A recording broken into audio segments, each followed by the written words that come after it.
Thank you, Naomi. You're welcome.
What's been Jungins?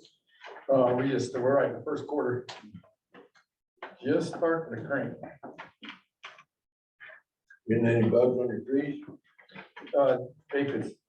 Yeah, that always comes in June. James, they turn that, we got a few blacks. We're starting to watch pretty close. Got a yellow now. Yeah, the yellows always start. There are lots of them, and usually we let them try to run their course. As the blacks start getting in there, we fire up. 9 o'clock, I'm going to call the meeting to order. Please lead us in the faith. Dear Heavenly Father, we want to thank you, Lord, for the beautiful weather that you bestowed upon us. We thank you for the moisture we're getting in our watershed. Dear Heavenly Father, we just ask you, Lord, to bless this group of men and guide them with good wisdom and good direction, Lord. And we thank you for that. We ask you to bless their families and their farms and these people that are here today for your glory and our good. In Jesus' name we pray. Amen. Amen. Mr. Lyles, would you please lead us in the pledge of allegiance? I pledge allegiance to the flag of the United States of America and to the republic for which it stands, one nation under God, indivisible, with liberty and justice for all. Thank you very much. Appreciate all who are in attendance. If we can please have an introduction of guests starting from front row. Aaron Byron, EBID.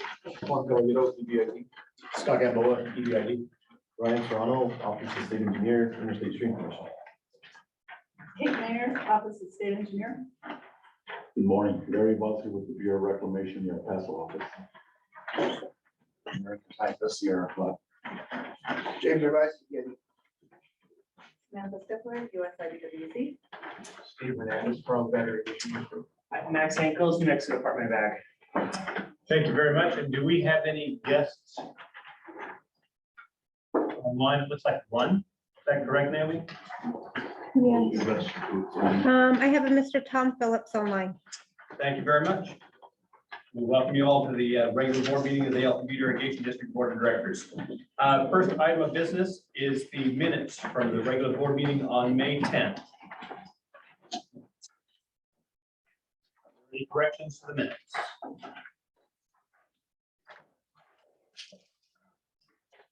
Hearing none, the chair will entertain a motion to approve the minutes.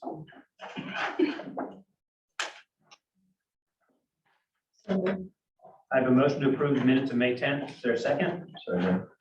I have a second. So the motion was made by Ms. Esslinger, seconded by Mr. Calhoun. Any discussion? Discussion's closed. All those in favor, please signify by saying aye. Any opposed? Any of the chair, the ayes have it, the motion carries. That brings us to the special board meeting of May 15th. Very short set of minutes. Any corrections to those minutes?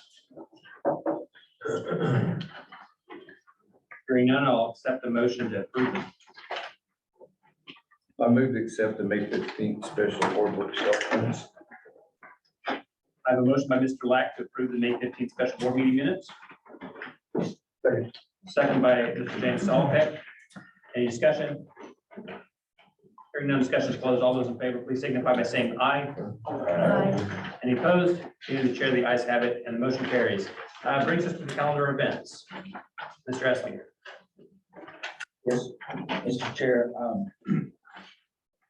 June's been quite busy, but the things that are important to the board are on the end of this month on the 27th and 28th. There's a Rio Grande Collaborative Tour. This tour we've already invited over probably 50, 60 high officials from the Bureau of Reclamation, the state as well. And certainly this tour will bring about a collaborative effort between the Middle Rio Grande and EBID, explaining how water moves through our system from Albuquerque all the way down to El Paso.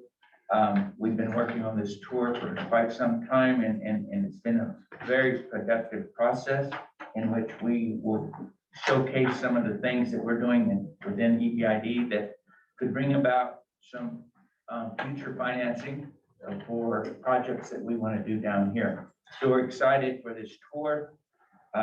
This tour people will fly into Albuquerque on the 27th, and this tour will start at 8 o'clock.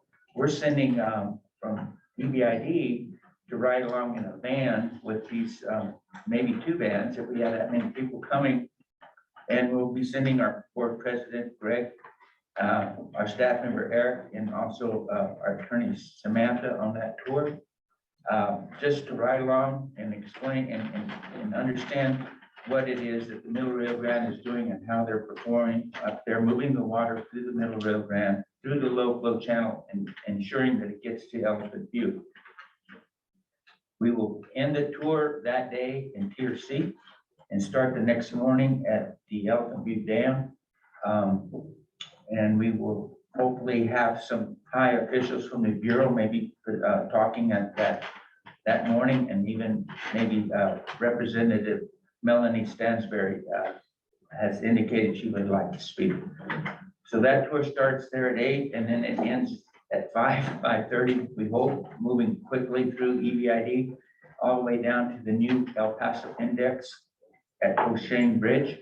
And so it's a 2 days action-packed full of opportunities to talk about and to showcase what we're doing here in EBID, as well as what they're doing up in the Middle Rio Grande. So certainly you're welcome to join in or follow along or whatever, but just let us know so we can make sure that we have accommodations for any board member that wants to go.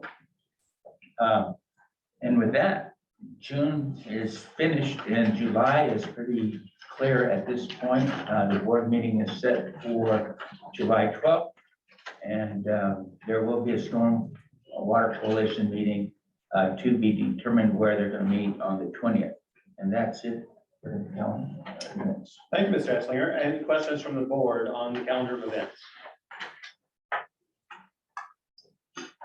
Hearing none, moving on to water resources. Dr. King.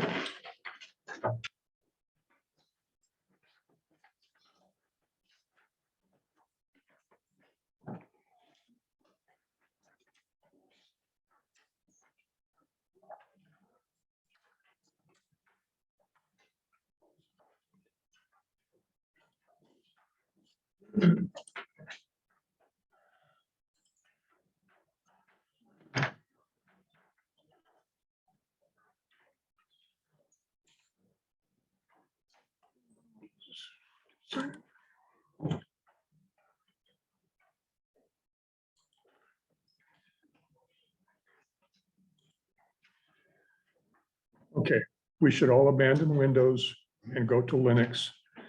We should all switch to the metric system. There, I said it. Oh, that's interesting. Scrambled my image. There used to be an EBID logo there.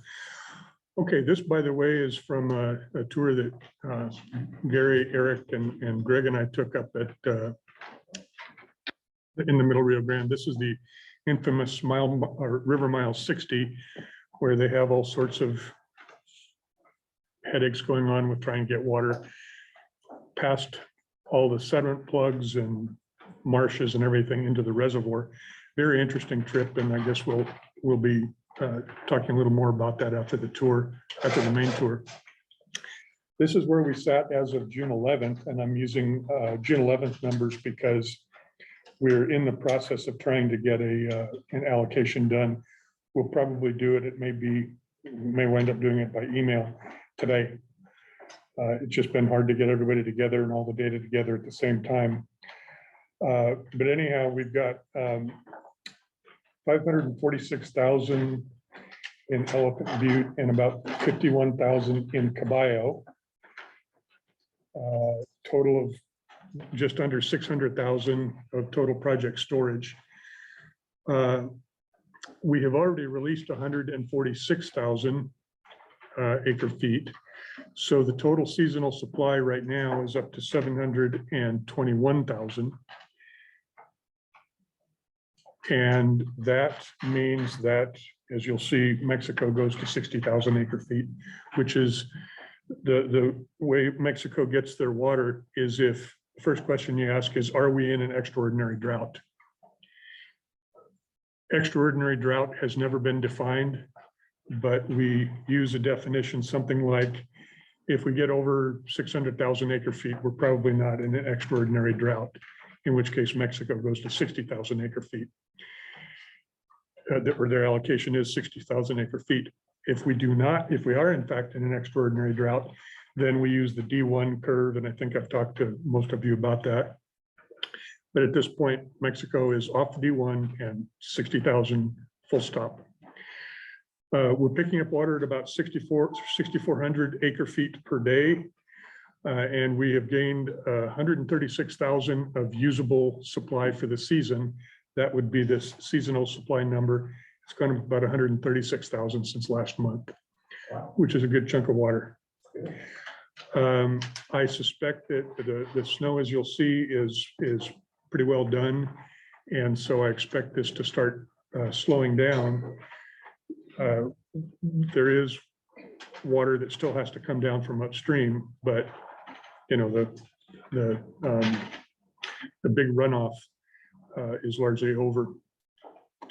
This is what the daily net inflow in acre feet per day into Elephant Butte is. And what this is a change in storage plus the release, so that it's, you know, the old saying in hydrology is that inflow minus outflow equals change in storage. So inflow equals change in storage plus outflow. It's the way the compact works too. And you see that we really started peaking right around the beginning of April. I think this early peak here was the beginning of the runoff, and then it got cold and started snowing again. And so it slowed things down, but then it's been up and at them. A little bit of upstream management for flood control purposes also going on here, but this is what it's looked like. You see that it has peaked on the way down, or it is peaked and then come down a little bit. I don't know if this is the last peak. You see we had this peak and then a decline here too, but we'll see in the next days and weeks if we are in fact on the way down now. And as I mentioned, this is not a final allocation, but this is what it would look like if we, or what is substantially what it's going to look like when we get this done today. We've got that seasonal supply you saw with the 60,000 acre foot allocation to Mexico of the total water in storage. 567,000 is this year's water. That is water not allocated last year and in carryover accounts, because EBID and EP number 1 both have significant carryover from last year. So this is just the water that we're allocating this year. And we will allocate that as it comes in up to 790,000 acre feet. At 790,000 acre feet, we quit, and anything else that comes in above that is going to be next year's water. I don't know for sure if we'll make 790,000. It would not surprise me at all if we wind up over 700,000 by the end of October. A lot of that has to do with the flood management upstream and things like that, but we're in a pretty full supply, so I didn't even put up a fight over going full on Mexico. EP1 has about 72,000 in carryover. Their allocation of this year's water would be about 240,000, so their total allocation would be about 312,000. EBID's carryover was about 58,000. We get about 176,000, and the reason that that is smaller than what EP1 is getting is because this is using a diversion ratio of about 0.84, and the diversion ratio implicit in the D2 curve is about 1.1. So we're still well below the D2, even with the drought factor in there. We're still well below D2, and that tends to happen when you get to the higher levels because D2 has such a high diversion ratio at those high levels. If we do get above 764,000, the D2 diversion ratio would be 1.21, which, significantly higher than this 0.84, which is just about what we're seeing instantaneously right now.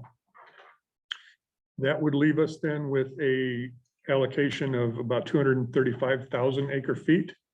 If we spread that out over 90,640 acres with a 55% conveyance efficiency, that means that we will have enough water for potential allotment of about 17 inches.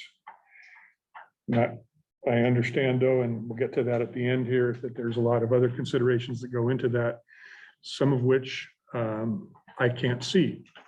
Things like how much groundwater people have pumped thus far. That's really the big question. How much groundwater people have pumped so far, and the fact that while this is a lot of water to be dealing with, we also really didn't get going until May. So that's what we need to discuss. The river is still looking good. Running 150 to 200% of the mean for this time of year. That's quite a contrast to the typical stream outlooks I give you, where we're running at 30 or 40 or 50%. It's nice to be on the upside of that. And this will probably last for a while longer yet. Looking at the precipitation in the upper watershed, you notice the upper Rio Grande is at 29% with an asterisk. And I'll show you why that's not a zero like the other ones on the snowpack. There's just a little bit of snow still sitting up there. However, on the total precipitation as a percentage of average, this actually went up a little bit from last month. So as for June 13th, we're doing better than we were doing back at the May meeting in terms of precipitation relative to the average for that day of the year. This is what the snow water equivalent in the Rio Grande headwaters, which is basically everything above from the Colorado state line upwards. And you'll notice that it is crashing down. It's almost to the bottom as of when I downloaded this, but not quite. And the reason that it's not quite is because of Wolf Creek Summit. You see that little bit of water still sitting there that's probably gone by this morning? That is why you saw that 29% of average still there. It's just a numerical, almost an artifact. But what this says is that the snowpack, certainly this will be the last of it, is just about done. So no more snowpack graphs in future water outlooks until next year. And by the way, they didn't do any stream flow forecasts for the remainder of the year, except for the Conejos and some of the river system up in Colorado. They don't do any more forecasts for runoff down here. Looking at the June 24th to July 7th, which, just picking a time frame when I could get a reasonably recent update. You'll notice that we're on the precipitation, we're pretty neutral. And on the temperature, we're actually above average with the upper watershed below average. So but the big one that we would look at in this case would be the precipitation, and it is not looking like they're expecting a lot of early monsoonal flow, I guess is what I'm saying. Or early monsoonal precipitation, at least in our below Elephant Butte. So don't expect a lot of the weather forecasts that I'm seeing out there are pretty consistent with that. You see a little bit of precipitation forecast out a couple of weeks, but a couple of weeks out, the forecasts obviously aren't very good. This is the drought monitor as of June 6th. And what this tells us is that pretty much the entire watershed is out of drought. We've got some abnormally dry, but they are considering us at this point to be entirely out of drought. This, again, is a simplified look at it. I think in the middle Rio Grande and certainly in the lower Rio Grande, there is a lingering effect of drought, which is the depressed groundwater levels. And that's not included in this calculation. This is looking very, very shallow at the soil moisture and recent precipitation and things like that. This does not reflect the deeper groundwater conditions. El Nino has arrived. So has La Nina, but that's another story. El Nino has arrived. Congratulations. Hey, I had to put that one in there. And it's a weak one. They usually start out that way, but it's expected to strengthen. Notice that they're looking for real strengthening in the winter of 2023 to 2024. The big question is, will it affect our monsoon season? Haven't the slightest idea. Will it affect our winter snowpack this coming winter? I sure hope so. So in conclusions here, the inflow to Elephant Butte continues to be above average. And you saw that 6,400 acre feet per day, and I expect it to be tapering off. Again, it's affected by upstream water management, but at some point here, I would expect us to see less of it reaching the reservoir. I say here, we're scheduling for late this afternoon. We're actually going to try to do it before that. So I'll be multitasking here. And Mexico, as you saw, would go to 60K. The thing that really comes in that I think we probably need to discuss here is what to do with an increased allocation. And that is up to the discretion of this board. I would expect that EBID will not use all of its water. I don't know.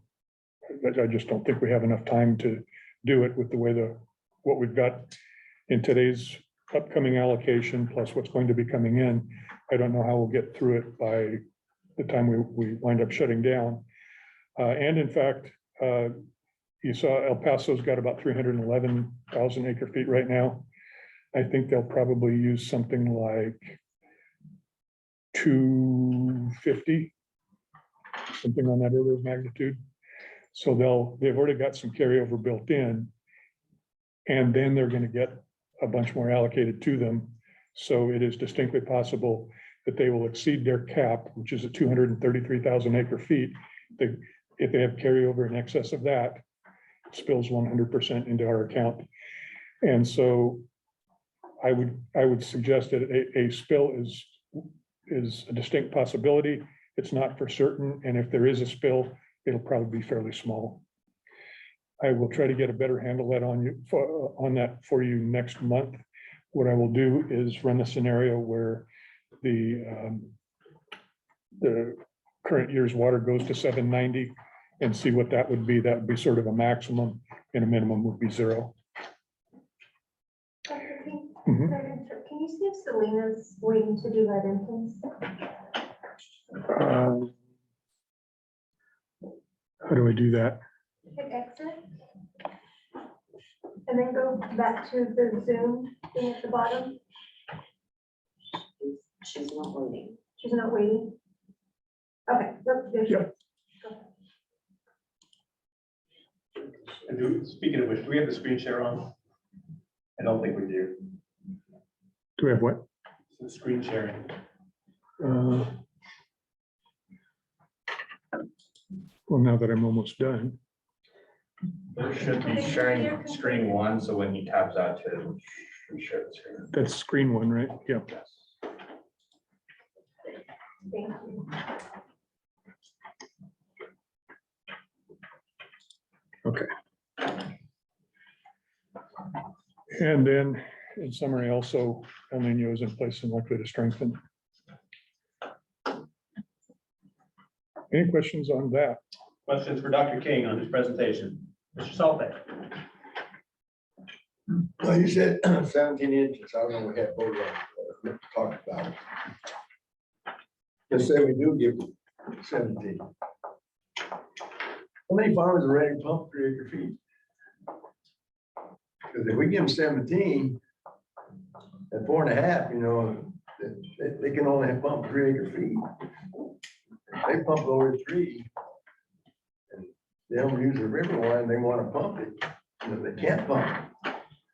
And I heard farmers say, well, don't mess with our underground water. Well, we are messing with the underground water, you know, these guys don't understand, we throw in that extra water, we are messing with the underground water. And so I just, it's a question, I don't know. Yeah, this, State engineer, how many people pump that? this is something that I think we need to coordinate with Ryan on, because, you know, we've got a bunch of farmers who are on telemetry, so we've got real time on their pumping. We know what volume they're pumping, but we don't know necessarily what acreage that represents. Ryan's got the acreage. Where's Ryan? Yeah. He's got the acreage for all that. He also gets everybody reporting to him, including the ones we have on telemetry, but his is quarterly. And this is one of the reasons why it would be really nice to have universal telemetry monitoring, so we'd have the information in front of us, which we don't have right now. I mean, you know, the quarterly time resolution just doesn't do it, because I don't know, Ryan, I'm sure you don't have second quarter data yet. Not yet. And, That's bad right there. you know, that's everything. And so it is something that we've been talking about for, what, a decade and a half, Gary? And I think that everybody would like to see that happen. It's a question of it But we being. want to use all the river water, so we help the underground. I know Mhm. that that's slowed down, but man, you know, there's some drops, you know, you got onions, all of a sudden you got another 10 inches of water, river water, and you can't use it. But then come fall, you want to pump, well, you can't pump because we gave you all the river water. That's So right. And that's exactly what I'm talking about when I talk about the FDR limitation here. Didn't Ryan kind of last week, excuse me, Chairman Greg, didn't Please. Ryan said that he would be kind of flexible a little bit, or help, how can you help us on that, Ryan? So let me give Ryan just a moment to answer that, but let's not go to him quite yet, if I can, Mr. Black. I want to know if there's any more questions from the board first, and give Ryan a chance to catch his breath or think about an answer to that. Appreciate it. Any other questions for Dr. King? You know, that's not questions, but I was saying that these farmers out there said, leave my underground alone. How can I do that? What do you want me to do?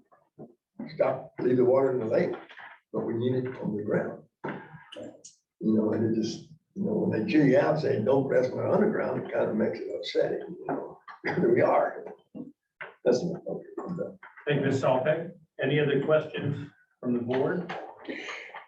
Mr. Chairman, if I could add,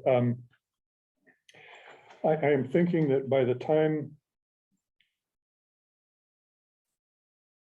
The other question that would come into play here is, can we use up all our water and go on to release accounting? And as you saw, I don't think we can use all our water and go into release accounting, so that's not really an issue. And I think it'll be even less of an issue because by the end of the season, the instantaneous diversion ratio will probably be pretty close to 1 anyhow. I agree with that. My understanding, just to clarify that, I'm expecting current year's water to be very, very close to 790,000, which is our cap for current year allocation. When you add carryover water to that, you need like 11 months to get that out of the reservoir. We can't do it fast enough. So it's just, release accounting is an important consideration for this board when we're trying to decide how to allot water, when to release. How do we manage water? How do we work the operating room with our sister district?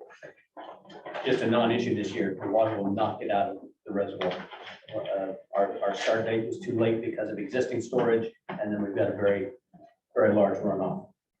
On the very large runoff front, Dr. King, do you know the current flood storage in Koshidi and Abiquiu and what flood ops is going to do with that moving forward?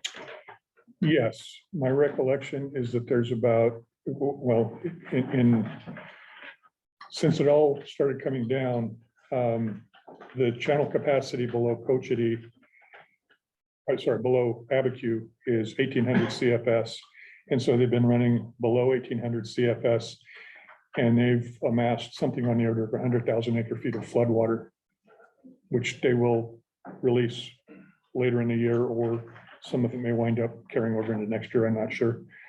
And then Kochidi's got quite a bit less than that, maybe, I don't remember, but a few tens of thousands of acre feet that they're using that to manage downstream, and they're trying to keep it below around 5,000 acre feet. And when we were up there, you saw that there are some places where that's pushing the edge, where in Las Lunas, it's very limited freeboard on the river levee.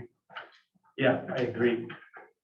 Thank you, Dr. King. So there's, besides just what's coming down, finishing what's still running off the mountains, there's the water that's already in the flood reservoirs. Ordinarily, we would expect that to come down before July 1st. They're not going to get it out by July 1st. Yeah, and they've got similar issues that what we've got to get it all out of the reservoir. And this is why I say that upstream ops will have a lot to do with it, because in order, we will stop allocating either when we hit 790 or when we hit October 31st. And so it really, you know, if they want to use October, November, December to bring that water down, then, you know, that would come later, and that's fine.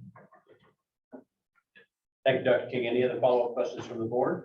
I have one question from the public. Yes, sir. Dr. King, you reported that the reservoir is currently filling at about 6,400 acre feet per day. Sir, what gauging stations are measuring that? That is the change in storage at Elephant Butte, which is what they do is they measure the water surface elevation. And they have what they call a bathymetric survey, where they can convert that water surface elevation to a volume in storage in the reservoir. So I take the daily change in storage plus the release, which is measured at Elephant Butte below, Elephant Butte down. That's a USGS gauging station. Okay, so it's not, for example, the San Marcial gauging station and the other stations there? No, they're, I do keep an eye on those, but they are not, they're very highly correlated, but not identical. Thank you, sir. I use the change in storage and gauge because that's really what we've got in hand. Thank you. That helps me understand, because I went up and took a look at some of those gauges. And I said, how are they getting 6,000 acre feet a day out of this? You know, so That's why I go down to the reservoir. Thank you. That's an excellent explanation, Dr. There were a couple other points I just wanted to make. One thing, I've been involved, I'd like to keep you informed of what other closely related things I'm doing, and these are not EBID functions. But those of you who've been here for a while, I did work with an expert panel that the Interstate Stream Commission convened back in 2021 as part of sort of the lead off to the state's 50-year water planning effort. And this was a group of scientists and a couple of token engineers who were basically establishing the state of knowledge about what what to expect in terms of climate change effects on New Mexico's water supply in the next 50 years up to 2070. It was a great panel to work on. Probably in my 31 and a half years at NMSU, it was the best panel I've ever served on. And I'm not the only one who thinks so. Our final report just received the John C. Fry Memorial Award in Environmental Geology, which is a very nice, prestigious, if you're a water geek, it's a highly respected award. So that was very nice. I also, after that, then served on the New Mexico Water Policy and Infrastructure Task Force. And we did compile a final report that we submitted to the legislature with a bunch of recommendations for investments in infrastructure and policy development that I think did have a major effect on the legislature, but the previous meeting of the legislature, and obviously we didn't get everything we wanted. It's going to take a few legislative sessions to get that done. But another outcome of that has been some of the water ambassadors, as the participants in that task force are called. In fact, Max Henkels, who is representing Jeff Whitty as a water ambassador on the task force, was very active in that effort as well. But that effort has now spawned this Groundwater Alliance to look specifically at policy and funding recommendations to improve our statewide groundwater management. We've had one meeting so far. Eric is also in that group, and we will see what goes. He is representing EBID on that. I am officially not, but I'm certainly heavily associated with EBID, which is why I like to keep you updated.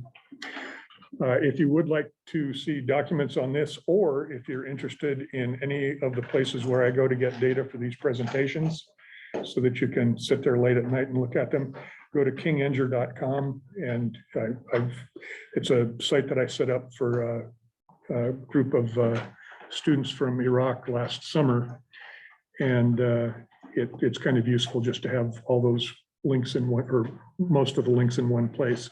So I'd invite you to look at that, as well as the documents that came out of the Climate Task Force and the Water Policy and Infrastructure Task Force. So it's great reading, brilliant prose, I tell you.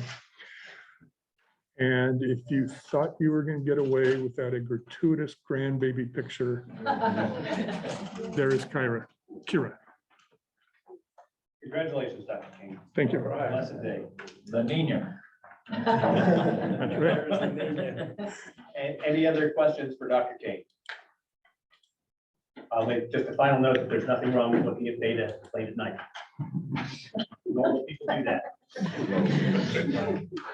I've got 300 more on my phone if you want to see them. Thank you. And I had a follow-up. Thank you, Mr. Esslinger. Brian, there was a question asked about what are some things that we can do to work together to balance years like this, where we have early use of water before we can release from the reservoir, and then large inflows that we'd like to get out. Thank you, Chairman. At the end of the day, it's a good problem to have, right? So to the extent that we can work through those issues, we will, right? I had a chance to talk to the engineer last week about this issue, and I don't want to speak for him, but generally he's supportive of the idea and the path that we've taken in the past when we've had these issues with lay allotments, working with farmers on a case-by-case basis individually, looking at their acreage totals, not just water right by water right, but the whole, and making sure that we can account for everything accordingly, right? To facilitate use of surface water more use of surface water on some acres and more use of groundwater on others, but making sure that the balance is there. That's a case by case thing. You can't do it globally across the board. So it would be, at the end of the season, once the data's in, that's part of the problem. We have to wait till we get all the meter readings and we know what everybody's used before we can start to make those little adjustments most of the time. And then we'll also work with EBID, looking at their water usage reports at the end of the season to see what farmers actually took delivery of as opposed to what they were allotted. The trick there is making sure that folks are using their surface water when it's available and not just choosing to let it go by. Generally, most farmers won't do that. If it's available, they'll take it, but it happens from time to time. So we'll look at all these things. And we'll work together with the farmers and EBID to make sure that this good problem doesn't turn into a bad one. Thank you, Mr. Serrano. I appreciate that. I'll Mr. Lang. follow up with a little clarity. I understand we're looking at it, but what are you gonna do, say someone's out of compliance, Ryan? That's $1 million question everybody's gonna ask. What happens when we get past that number that in other words, are you gonna adjust the number, or are you just gonna do it like you've done in the past and fold it down 2 or 3 years and try to do it 2 or 3 years? What is your answer to that?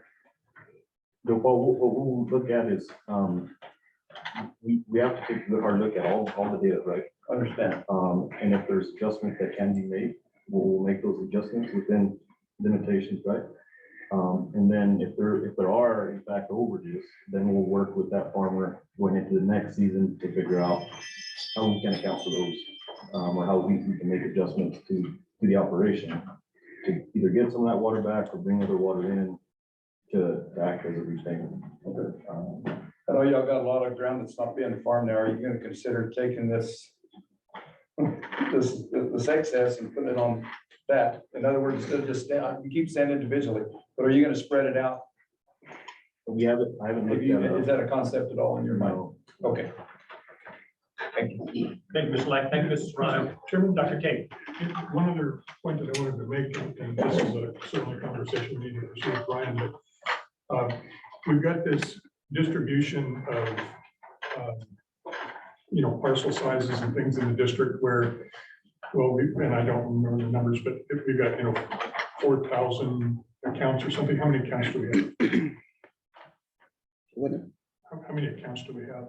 I did this at one point. Let's just say that 80% of the land is represented by 20% of the accounts. And I am absolutely certain that the same general principle will apply to groundwater wells, where we've got, thousands of wells. But if you can take the top 10 or 20% and get them metered, you'll probably have 80 or 90% of the groundwater production and know where people stand with their FDR with that. So it's not like you have to go meter every little dinky irrigation well. If we can get the big ones, we can really make a big, that's where you get the big bang for your buck in terms of There's money out. Right. yeah, exactly. Thank you, Dr. King. Thank you, Mr. Serrano. I appreciate that very much. That brings us to Mr. Narvaez. Water Ops. Good morning, everybody. I'll be giving the operation numbers that we have up to date. Well, not up to date, but preliminary numbers for the end of May, what we used so far for May. And then I'll kind of give you a projection of what we used so far up until today in June. But as far as the farm deliveries for the month of May, 1984, these are irrigations that were delivered. We irrigated to 28,389 acres on order. Charged to the farmer in acre feet, 11,434. We actually diverted 29,975. Now I'm using the allotment of 179,958. This was the one that we had in May. Haven't updated that yet, but we were assuming we're going to go with 14 inches at that last board meeting. So these projections are based off of 14 inches, and that's kind of where I capped everything as far as what we're going to be using. But of course, these are the numbers for the month of May. Primarily, the first couple of weeks were just the Hatch Valley only. the Ray Canal only. Then the Mesilla Valley came on right around May 16th or so. So we were a little bit further on than May 12th, as we anticipated when we released. Took a while to get the water moving down the system. But once we did it, we began to charge up. Started getting deliveries within that week on some areas, and some of them still needed a couple more days for flushing, but we were full born that following Monday of on the calendar, but that following Monday in May after we actually put water into the canals. So everything's pretty much on target the way we looked at for that run in May. And what we're looking at for coming up in June, we're still on target as far as the dates that we discussed. And I'm going to show you just our little start and stop date that we put together for the last board meeting of what we're looking at when we're discussing allocations. We'll focus on the 14 inches. And we're looking at about a 90-day run, and we're still on target with the 90-day run. Everything's looking good there. And we're still on target as far as that's concerned. So when we look at the dates now, starting with the Array Canal, 14 inches. Again, our target date still is the end of July. We're looking at meeting that target. So we're doing pretty good there. As far as the rest of them, May 15th, target date, mid-August to mid-August till the end of that week of August, actually. So that depends on the demand. I did kind of max us up a little bit, but I'm seeing where our demand is falling, but we're just now starting to pick up on the cotton run. So we'll see it kind of like a roller coaster ride.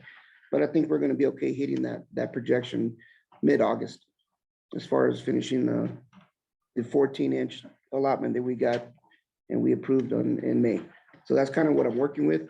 I haven't changed any numbers as far as the numbers that were presented today. So I'm just working on what was approved in May, and that's kind of what our schedule looks like. So just to give you some notes of how we're doing so far, as far as the numbers are concerned. What I want to show you here is just a neat graph that I keep track of every day. This graph is just basically how our demand's been going.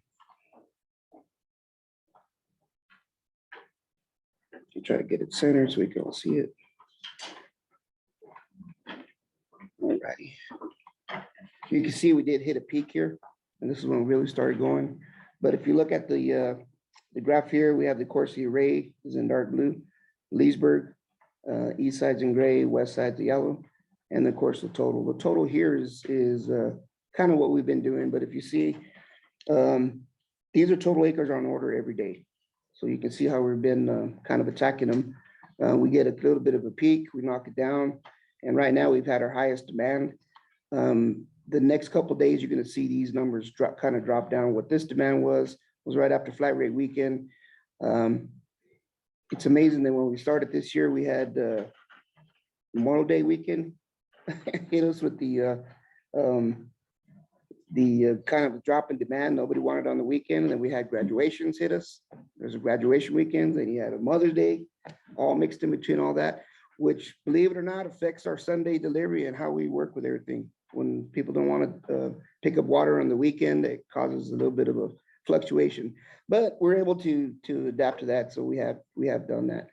But you can see that the biggest peak here, this is when Stallman Farms came on, and that was the biggest jump of acreages. I think we've got about 7,000 acres put on there, just with everybody's pecans all at once. But we've been since knocked them down, and we're kind of working the system now. So, but this is just a graph that I do every day, and this is what we've done so far from day one all the way to right now. So, any questions about that graph? Questions from the board for Mr. Novice? All right. Could I have input from the public? If you have a comment you want to make, sir? Okay, thank you. Okay, and then moving on, as far as projection, and I just kind of showed you, we're on track for reaching this target dates that we discussed a little while ago. I'm not seeing any major things that would cause that any issue. We've just went to capacity on a few of our laterals, and we've since come down from capacity, which means they met their mark delivering the demand. One particular in Hatch, we hadn't put the 140 CFS in the Rincon main in years, and that also includes the river pumps running. You're talking about 160 CFS off of a unit up there in Hatch that's pretty it's pretty tough. Things looked like it was probably shaking the whole town of Hatch. There's much water running through that. Scary sight to see, but luckily we're down to 100. That's great news. That means we met some demand. There are some delays on there. We try to meet them as quick as we can, but we do run into delays, especially when you have that kind of demand. But we met it by going as far as we can and putting it to capacity. So we did meet that mark there. On the Leesburg, we went to capacity on unit 3B. That's when we got the Stallman order in there. We've had that capacity for about 3 or 4 days. We've since brought that down. Today is actually the first day we brought it down from high demand. So we're working our way down. We'll probably end up staying around this mark they were at right now, about 100 CFS. As far as the east side and west side, just today we received our cotton run. We are bumping up the order there now. So we're going to see this next week and a half, probably with some capacity numbers in the west side and east side. That's where most of our cotton is. So we're going to see that number popping up today. We're going up to 500 from where we were at about 410. So you can see we're jumping up quite a bit today. So we anticipate this week going pretty decent. And luckily the rotations have been fitting in where we're able to handle the peak of cotton, and then we're going to be able to come back around and get the pecans after that. So it looks like it's working in our favor right now. So hopefully we'll keep that going. And then just another quick update as far as flat rate weekend was concerned. I know it's in June, and normally I give you the update the following month, but since it's already happened, just to give you a quick update, we did have the flat rate weekend, and it was pretty successful considering the situation, and everybody's getting fired up and about the water and whatnot. But we did do a pretty good job. We did have our usual suspects. We did have some minor flooding. We'd had some streets flooding. But overall, I believe we handled the flat rate weekend pretty well. We had a few people that didn't get the notification. That's about normal every year. So we did address them and get them irrigated and off the list. So I think we're doing good. I think we'll be ready for the next flat rate weekend. Hopefully we'll get some of these demand out of the way so that we can actually do what we did this year. We're just pretty much focused on flat rate weekend, which was a pretty good weekend for us this year. But as far as that's concerned, I think as far as the summary so far, we're doing okay. We're still on target. I don't have any more to report unless there's any questions for me. Questions for Mr. Narvaez? Mr. Narvaez, remind me again when the second flat rate weekend is? July 8th and 9th. Thank you. Yes, sir.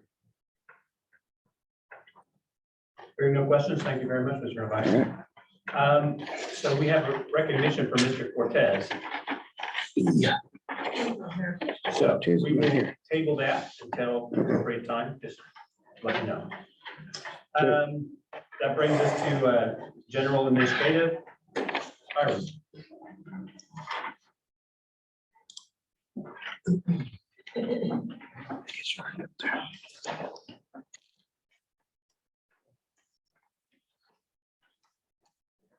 Okay, good morning, Chairman, members of the board.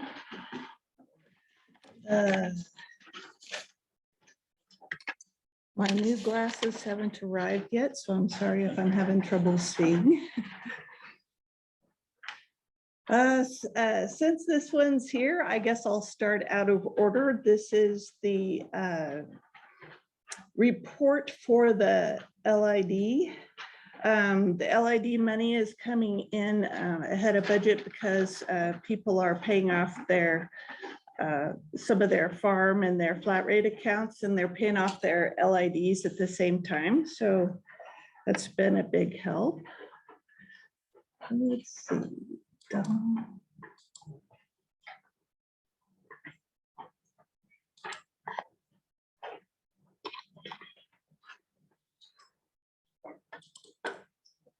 Okay, so back to how what I was considering in the beginning.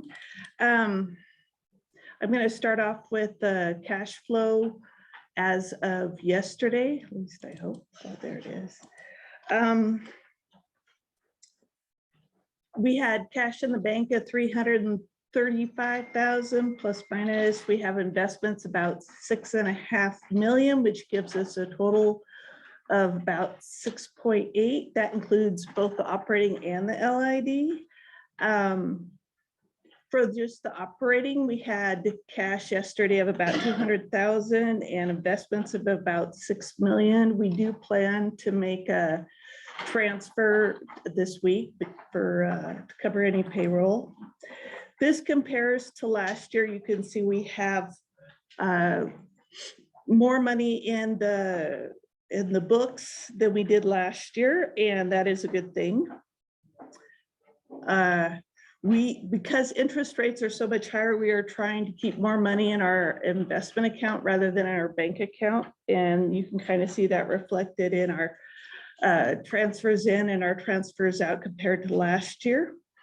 And the difference in cash, not budget, cash right now is about $900,000. So that is a positive way to be.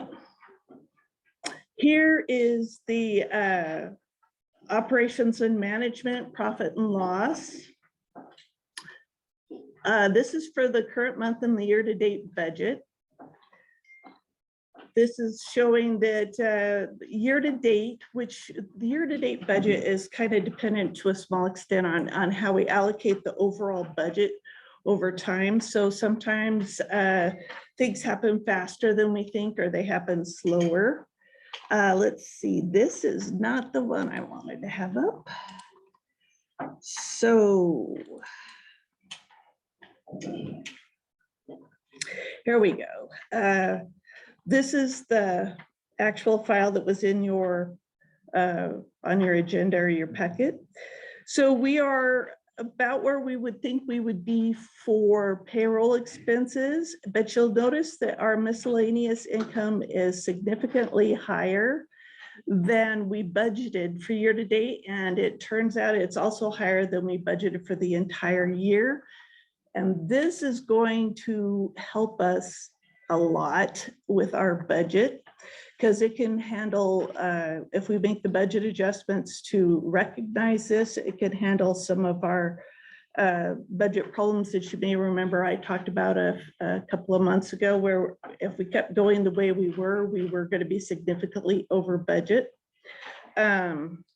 If these revenues keep realizing, which we have more as will be presented later this morning, that and some reimbursements that we've gotten should help significantly with that 500,000 and bring it down to where we are actually under budget. The only other things that come to mind here is I did make an error on the over/under calculation. I had my formula backwards. I apologize for that for the operations maintenance section here. But other than that, I believe it was mostly correct. And what's that here? So this, if you look at this number here, it's so under budget would be a positive number. So this number is correct, but it should be a positive because it's over budget instead of a negative, instead of being an under budget. Okay, just the maintenance yard expenses? No, everything in this section. Yes. Now, when you get down to here, it goes correct. And it's correct up here. It's just this section right here. So for example, maintenance yard expense is over budget and heavy equipment is significantly under budget. And speaking of, this is for April. April is before we started the water season. Some of the things that are heavily influenced on the budget for water season are a heavy equipment fleet service expense for the fuel that it takes to do the watering. And also the payroll expenses are not reflecting all the expenses for the ditch riders. Let's see, and I'm going to exit out of this one. I did do to give you an example. I have the same fund. This is a year-to-date budget that I was doing, and this here, I did as if we had done a full year's worth of budget, if I can get it kind of lined up. And if you look at this comparatively, and this should be the right over under, you'll see that some of this is just timing of how we had the year-to-date budget set up. So audit and legal is actually under budget on this one. Consulting is still over. But the big one again is the miscellaneous income is just considerably above. And again, I think that will help us with our overall being not over budget situation. Another thing that's been helping us a lot is our investment interest income. It will start going down because we are pulling money out, but it is helping greatly to fund our activities. And it didn't turn out so useful, but there was a graph of budget to actuals for all these different categories. But I'm looking at it and I think we're going to come out okay based on this. I will start preparing the forecast for the end of the year cash here pretty soon because we'll be further along. Again, this is only halfway through the year.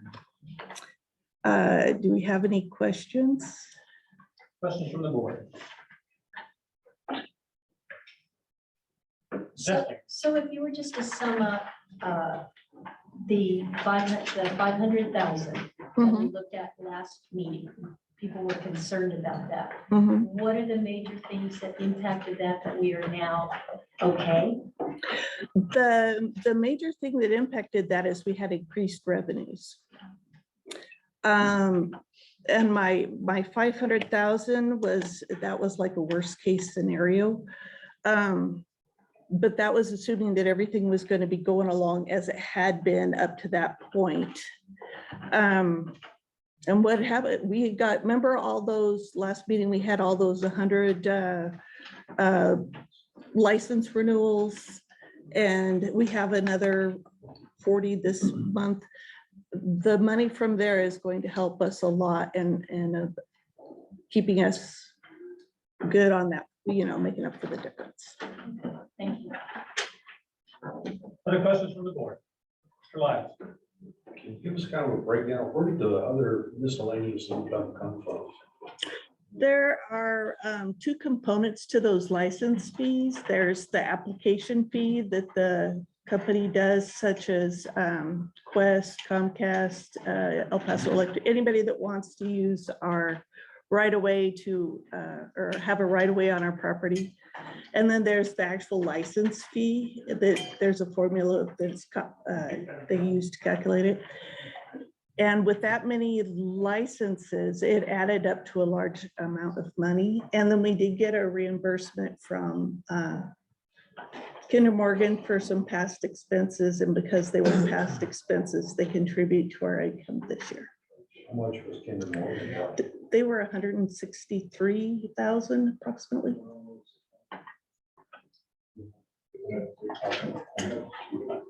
Other questions from the board? Thank you. That brings us to contract renewals. Yes, we have 4 contract renewals up this month. One is a professional services contract for Casey Carroll. This is an ongoing contract for environmental consulting expert services. The change here, his rates did increase by 6%. But other than that, there was no change. We have 2 contracts for Dr. King. We have the hydrologic engineering services and the expert witness consulting contracts. There were no changes in his contract except for removal of a subcontract, and this is in year 4 of 4. Both of them are.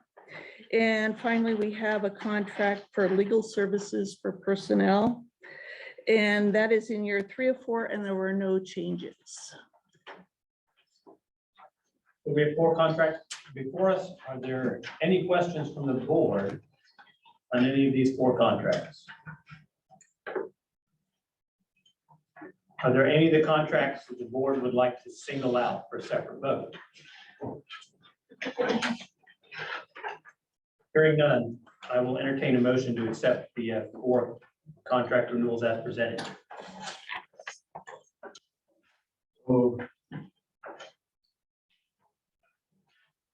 I have a motion from Mr. Solpeck to approve the 4 contracts as presented.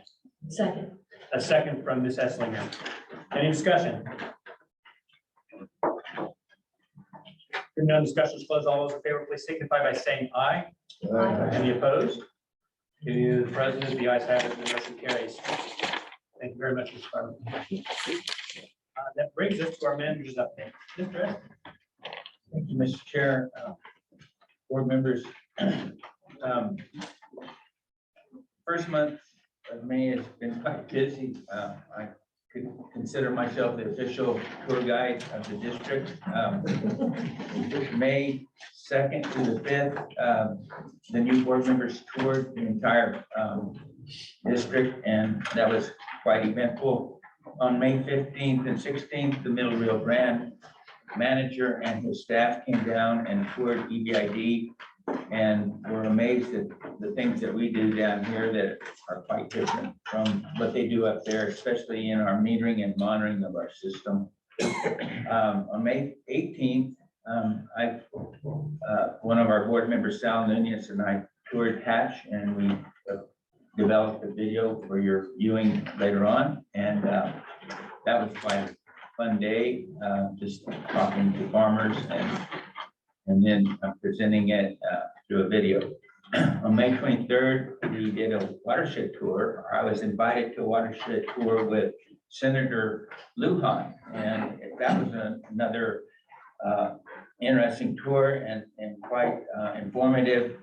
Gave the senator a lot of ideas of how we can manage our watersheds, slow our flood water down, collect it, utilize it for irrigation or aquifer recharge, and was quite impressed with what we were doing here at EBID, as well as what we were doing up in the Rincon watershed, working with the BLM and other local agencies to develop that watershed management in the upper portion of that watershed of Rincon.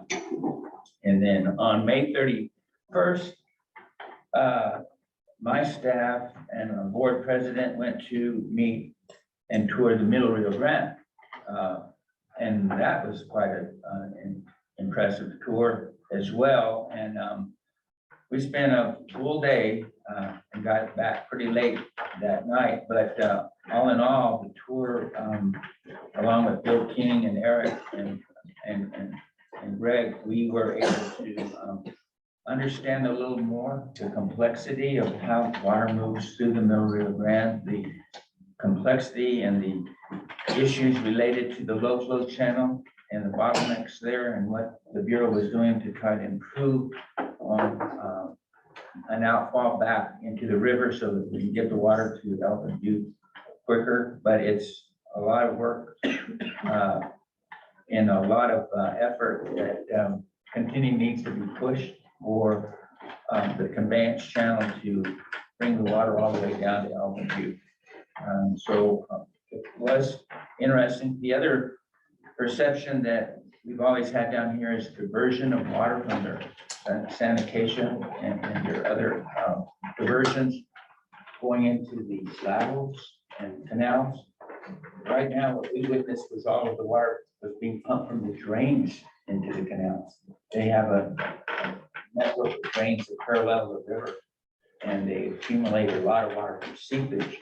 And so what the farmers up there do is pump water out of the drains to deliver to their farms, and it's not diverting from the diversions that you would think they would be coming from. So that led us to understanding a little bit more how they move their water through their system. So because of those 2 tours of the Middle Rio Grande coming down to ours and our district, and our district representatives going to Middle Rio Grande, we're now ready for this tour that I spoke of earlier that will start on the 28th up and out or 27th and end on the night of the 28th down here.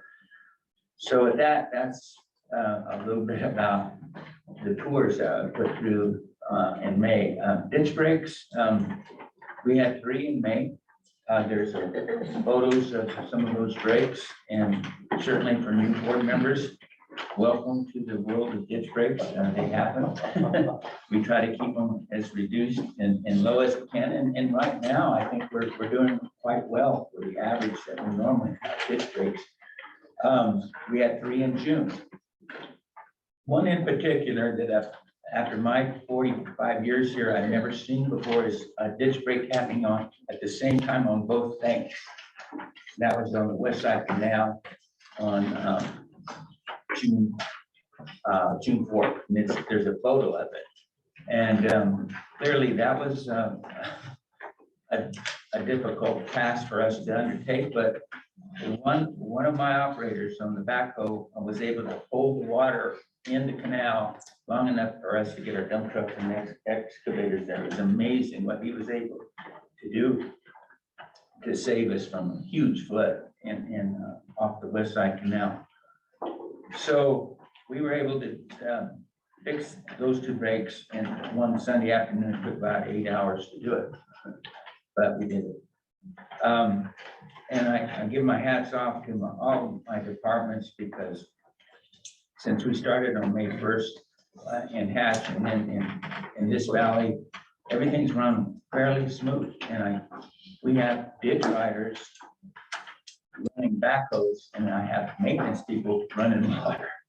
So we're doing a great job, and James has really done a terrific job to get those guys trained up. And we're moving a lot of water right now, trying to make our deliveries. And it's all due to great teamwork from all departments. And one interesting thing that I want to share with you is Sal called me and says, "Hey, Gary, you want a chance to do a video?" And I said, "Sure, let's try it. You know, something new, a new concept that maybe would be important for put on a website. It's a way for people to view what we do here at EBID and how important surface water and irrigation water is to the community." So we introduced this new concept for you to view. It has an impact on what crops we grow and the importance of surface water on our crops as well as groundwater. This is the first of its kind that we're introducing to y'all. Hopefully we can get your opinion and hopefully continue doing this as a video production that we can do in segments. And it will actually show the crop development from just the seedlings to final harvest of that same crop. So we plan to do those videos through the summer until we reach the period where these crops are harvested. And then people will realize that, you know, watermelons come from a farm, not from Walmart. Or our chili comes from Hatch. It doesn't come in a jar, you know. So we're hoping to take that, those video features and even develop them to a point where we can go to National Water Resource Association, Family Farm, other ag industries, and just give people the importance of what food production means and how important it is for agriculture to keep farming. And there's a big push that's trying to throw farmers under the bus. We're trying to show how important farmers should be driving the bus. So hopefully you'll enjoy that. And Sal, any comments on how you want to lead into this? Thank you. I can go ahead and start. My presentation isn't going to be good as Dr. King's, but I hope it gets the point across.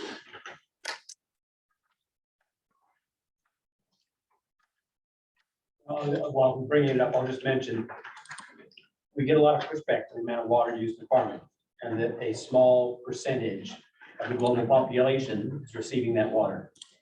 And while that's true, 100% of the global population eats what we create with that water.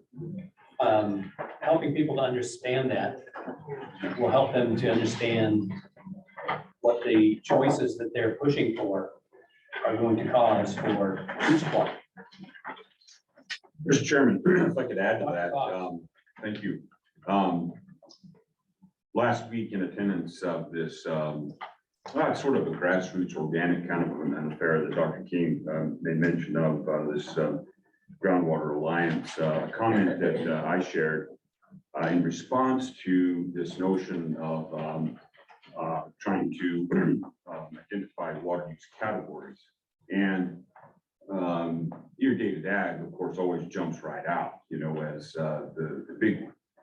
And that's true, but the comment that I shared is in keeping with, I think, the message that you're offering, and that is that, in my mind, that is a mistake to differentiate irrigated ag as somehow a separate water use category, because think about what it represents. It represents the production of food and fiber, right? And so if you think of it in those terms, it's, whoa, wow, well, then that represents, you know, my personal consumption, if you will, and sustenance to live. And so it was a really very diverse group, and Dr. King and I debriefed following that exchange and felt very good about it. And so far as all of those comments and ideas were really pretty well received. And so thank you for making the comment that you did, because indeed that is in keeping with the sentiment that I think Gary and what Sal is referring to furthers the message that we definitely want to continue. So thank you. Thank you, Dr. Fox. Thank you, Mr. Chairman. Well, this whole thing basically started as an accident. So after last board meeting, I wanted to review it. I noticed that it's being recorded. So at the time, I had no idea of how to get that. So I went to the EBID website. It's a website. I looked at it. Okay, board information up top. Okay, so I clicked on that, nothing. Scrolled all the way down to the bottom of the page. Board's record request. Okay, so I figured I had to go to the office to get a copy of it. Then I saw the YouTube link down at the bottom. Maybe it's uploaded there. So I clicked on that and this is what I saw. One video in 2 years. At the time that I saw this, 159 views. Now it's got 172. Several of those are mine. I watched the video over and over again. It says a lot, but it doesn't say that much at the same time. It says a little bit about how we deliver water to farmers. It says a little bit about how the technology that we use is state of the art. We have a great board. We do a lot of environmental work. But I think we're missing an opportunity here. As I'm sitting there looking at this, I'm thinking, oh, okay, Pandora's box is starting to open now. We have a lot of opportunities that we can do with this page. MRGCD isn't that far ahead of us. They have 9 years in 2 videos. But I think YouTube and social media is going to play an important role, especially moving forward. We've been here for 100 years. And we need to stay here for the next 100 years. And I think this is the way that we do this. We get our presence out there, not only for our community, but also for the nation and possibly global. Flory equipment. A lot of the pecan farmers are familiar with that. They're starting to put training videos, maintenance, repair, tutorials on how to work the equipment. You can see that 8770, I needed that one. So they're starting to put a lot of information on their YouTube channel. I think we can follow as well.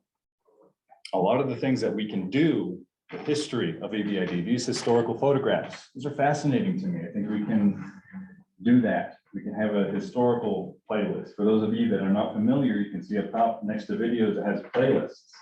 Videos can be organized into playlists. Taking a look at a different irrigation district, the Modesto irrigation district. They are way ahead of us. Our last video was 2 months ago. They started 13 years ago. Their playlists, meetings of the board, kid safety in canals, I think that would be an important one. Until the last drop, there's a series of 22 videos that they have there.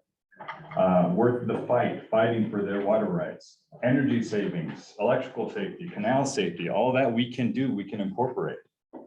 We can have a historical playlist. We can have setting up the board meeting. We can have playlists for that. We can have a playlist for the project that Gary and I are working on and the food chain supply. So I'm thinking about all of these things. And then I contacted Gary. I said, Gary, you know, we have a lot of opportunity here. So he was open to the suggestion. So I went down to the office and I met with him. And then he started bouncing ideas off of me. Well, why don't we interview a farmer? It's like, oh, that's a great idea. Well, we can get their input. We can see how the crops are growing. Oh, this, I haven't even thought about that. So that's the venture that we started doing. On top of videos like this, Instagram, another popular social media, MRDCD is way ahead of us on that, even though they're not ahead of us on YouTube. Their last post was 3 weeks ago, I believe. They started this page 12 weeks ago. Now, if we do little snapshots of like, you know, we're releasing water at such and such date, we can have different things like that. They're tagging the news organizations, Albuquerque Journal, BC News Bulletin, KRQE, KOB4 in Albuquerque. And if those news organizations see that post that MRGCD puts up, they have a story instantly. And if we do the same thing, I think we can really get ahead of the negative connotations for how ag water is used. So we made a video, Gary and I. You might see a farmer that looks familiar. And the purpose of this was to show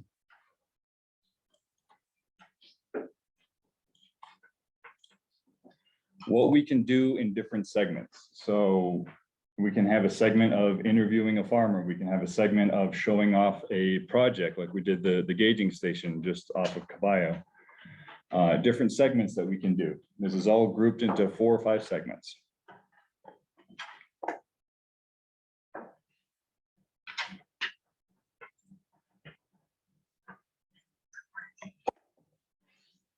Get the volume up. We need it off the TV here.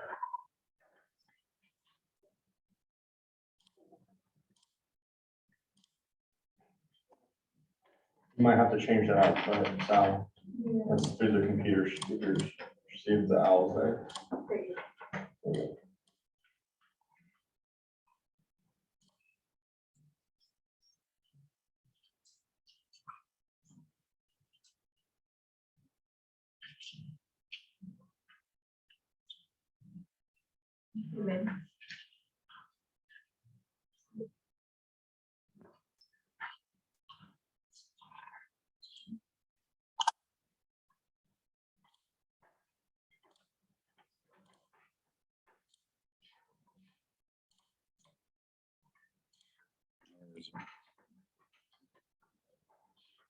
You're sharing. Yeah, I think it's Well, shared we right have now. somebody waiting to come. Yeah, I can't see. Enlarge, this one.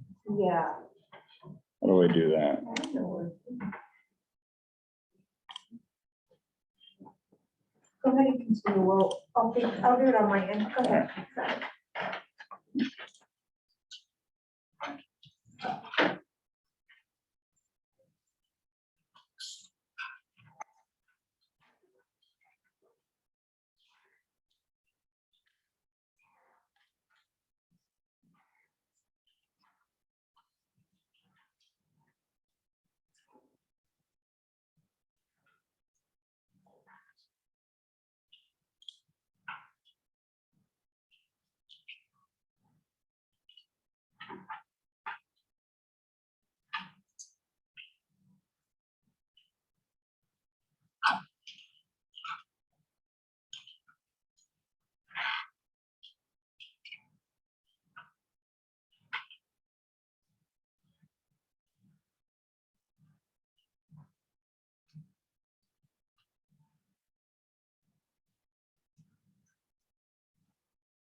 progress.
They did not give me a script. I was really mad about it.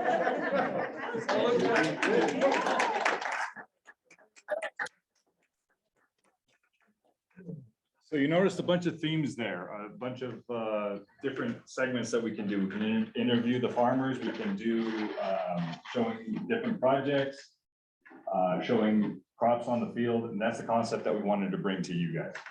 As far as how to do it, we don't know, but that's the concept that we wanted to present, because I think that moving forward, being online, having a presence on there, I think is critical.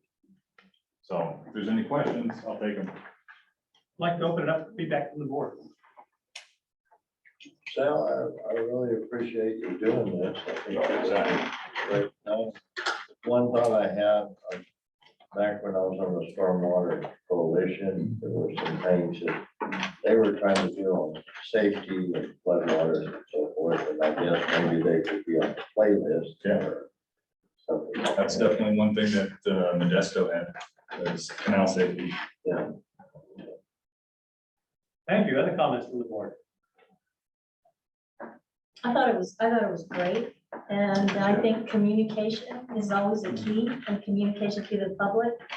I love how you focused on farm to table, you know, the shots of the cruise lines and the restaurants. I mean, that brings it home to every individual in New Mexico and in the country. So I thought it was great, and we should do more of it. Appreciate it. Other comments? Thank you, Sal. Really appreciate it. And I think it's very important to educate people nowadays, just like they were saying. People think food grows on the shelves of Walmart, and they don't understand everything involved in agriculture and where it actually comes from. So I think this is a great thing. I think it's greatly needed. Thank you. No, that's good. What do you use? Mold control? Yeah. Big one or little one? Well, that's good pictures. Pretty nice. Karen, you had a comment? Okay. Mr. Mrs. President, a portion of my legal update relates directly to this. It would probably be better if I segued into that. It would make a little more sense, I think. Do you mind? Sure. Yes, I want to make just one comment. I'm a proponent in diverse opinions. As you all know, sometimes, you know, one voice in the dark can make a difference. We all come with unique perspectives. We all come with unique skill sets. Sal, I appreciate the fact that you identified something none of the rest of us saw. You had skills that let you start to formulate a solution. And I appreciate that. And I encourage all of you to where your viewpoint, your perspective, highlight something. Don't be bashful about sharing it. And by all means, if you want to take some long strides before the next board meeting, as Sal did, I encourage you to do that. Thank you. Thank you very much, Sal. Ms. Salbeck, I'm going to let you go ahead and segue. Thank you. Mr. President, this would be under a portion of the item D in legal update, legislative update. I want to say it a little bit different than you just did, but I want to thank Sal for what he's done with Gary and Joe Paul. It's not that we didn't know we weren't communicating to the public well, it's that we didn't have the resources, and having board members step up and take their time has been extremely, extremely helpful. One of the things that I'm working on is that I am now chairing what is called the Food Security Task Force within the NWRA Irrigation Caucus. And what we are is a group of about 12 individuals. Coley at CID is part of our group. And by default, I have ended up chairing the meetings because the actual chair is never there. He's incredibly busy on the Colorado and hasn't had a lot of opportunity. One thing that Colorado has been dealing with, that we are dealing with, is the conversation related to fallowing. Farmers use too much water. Farmers waste water. People in cities need water too. We like to take our showers. Why does a farmer get to waste water when we don't get to take a long hot shower or wash our car or, you know, water our lawn? And then you see these journalism articles go out about water waste. And I actually have one that I kept because I wanted to just read the title to you. Hay, yes, hay is sucking the Colorado River dry.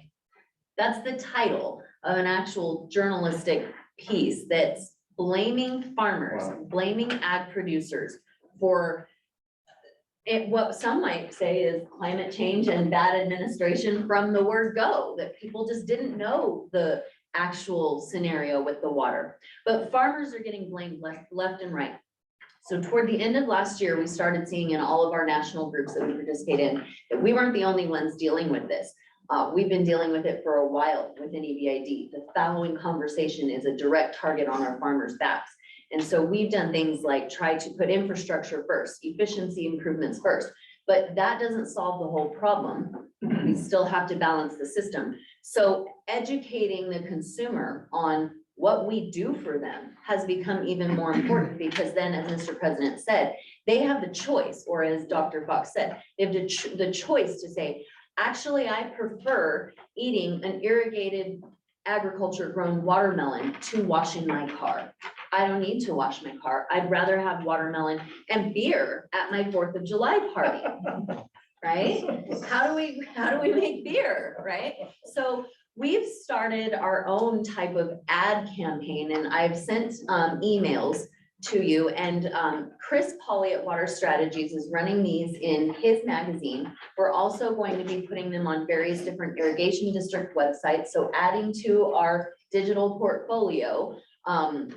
And we've got this simple campaign. The first one that came out was the one that I sent to you, that irrigation grows and it's just a big, beautiful head of lettuce for you. And then a simple fact at the bottom that just says, if you like eating salads in wintertime, 90% of your salads come from Yuma.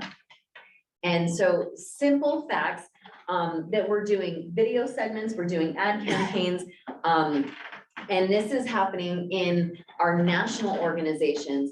But at that level, we're asking everybody to trickle down and do it on their level too, to improve communication at every single level. And you've heard me say that a lot lately. One of the things that we've done within EBID is ask these two good doctors to give us facts. Eric, how much do we produce per drop of water within EBID? Dr. King, how much does salt accumulate? You know, and all of those kinds of facts that we can give the public then. So as the following discussion continues to rage across the West, our response within the ag community has been exactly what the president said. Everybody eats food and we grow food with that water. So we're trying to educate the public to give them the choice, so but also so they understand what choice they're making. And so these videos go a long way towards doing that. And this is a good example of multiple levels within EBID, all working towards the same goal, and at the federal level, multiple irrigation districts all working towards the same goal. So that's just a portion of my legislative update, but that was what was relevant to what Gary and Sal have been up to. Thank you for tying that in, Sal. Other comments from the board on videos, James? It's funny. I know we're just getting started on this, but you know, like, we pay so much per pound for advertising the pecan. Well, they put all that stuff in the Pecan South, which no public reads it. So what good is it to send that to me? You gotta put this stuff somewhere else. I mean, but here it's fine, but it's gotta go some other kind of news outfit, not just farmer's outfit. What good is it send it to the farmer? He already knows it. You gotta send it to the people that use it. I mean, this is new. It's good to have it here, but you gotta put it somewhere else. Like the pecan deal. What good is it for me to read about it? I already know it. I'm giving the money. So it's something to think about, how to put it out there. We actually discussed that exact issue, because when you're advertising, Water Strategies sends their mailer to irrigation districts. So do we need to know the facts about ourselves that we put into that magazine in the first place? Very good point. But we're working through those issues, because the other thing farmers don't have right now is money to pay for ads all the time. So we're looking at being targeting effectively. And that has not worked out yet. So the best we can do at this point in time is the things like Sal and Gary have carried forward, which are still very helpful. Because like Sal said, if we can tag the news media appropriately, then you see it on the El Paso News at 5:30 and 6 PM, and you've caught some market then. Maybe you've caught the person who just got home from the grocery store or who plans to go first thing in the morning. So we're working on that, but it is a fair point. If anybody has money for advertising, let us know. We'd love to have it. The billboard of the 21st century is 2 inches by 4 inches, carry them in your pocket. Sal, do you have any last follow-up? Thank you. Thank you very much for your efforts. I'm going to move back on the agenda at this point. We'd like to recognize Mr. Cortez. I saw him walk in. So, Mr. Cortez, we appreciate the more than 38 years of dedication and service that you've given to our irrigation district. We want to wish you a very happy retirement, and we'd like to give a couple of folks an opportunity to celebrate what you've given to the district. I'm going to start with Ramon. Thank you. Good morning, ladies and gentlemen of the board. I've known Duty since I was a kid, and we've had a couple of firsts, or several firsts. That I was 15, 16 years old irrigating for the Rigney Farms, and he was a ditch rider. I guess he got tired of checking on me to see when I was gonna get done. So he said, "Come here, I need to show you something." Took me over to the check and he said, "If you get done and I'm not here, you need to release this check, because this water has to go somewhere or it'll bust." I was 15 years old and he gave me my first ditch riding lesson.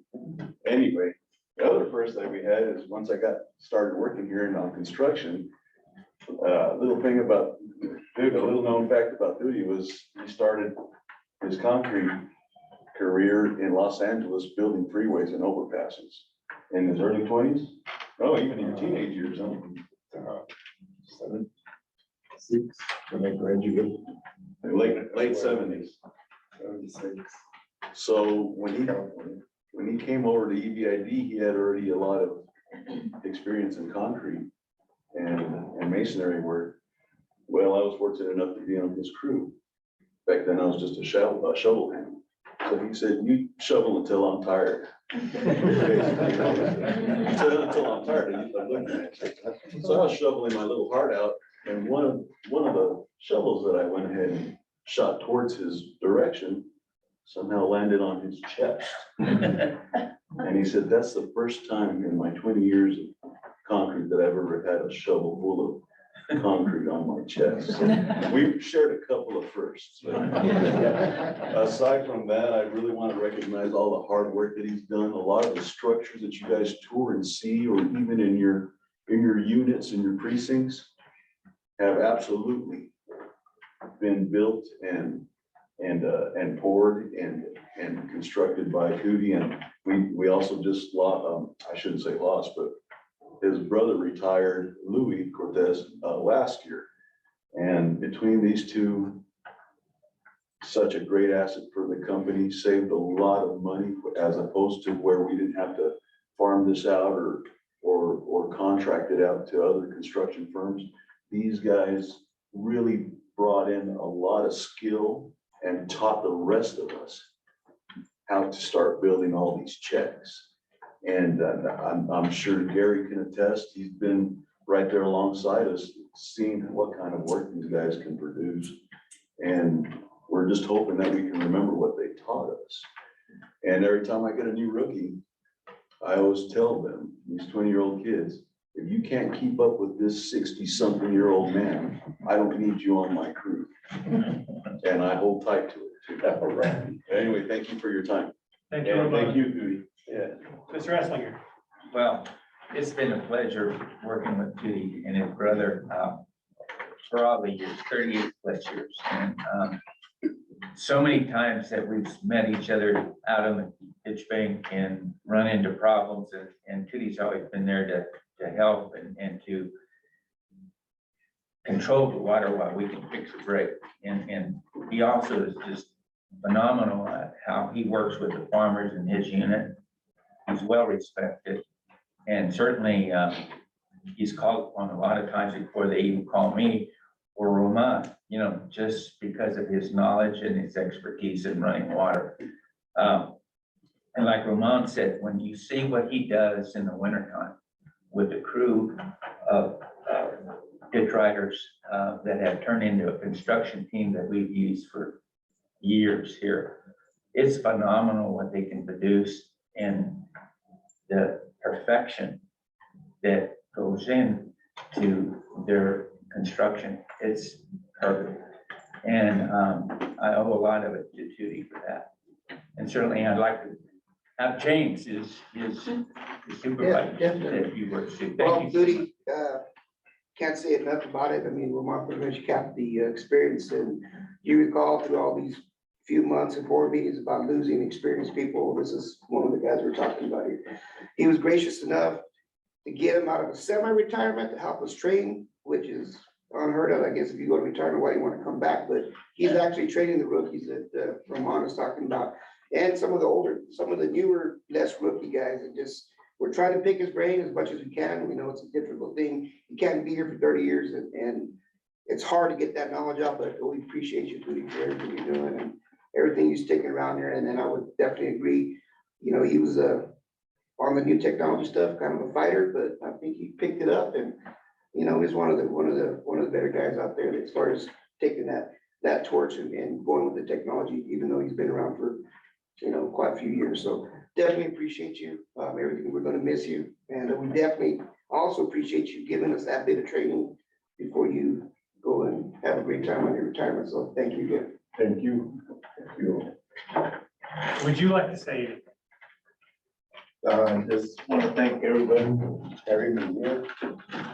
For the work for the EBID all these years. It's been a great time. We appreciate the opportunity to recognize you today. I've got a certificate here that I'd like to present to you. And there's a saying in EBID that there are those with heart for the district. On the farm, we call it writing for the brand. Judy, thank you for writing for the brand. Thank you.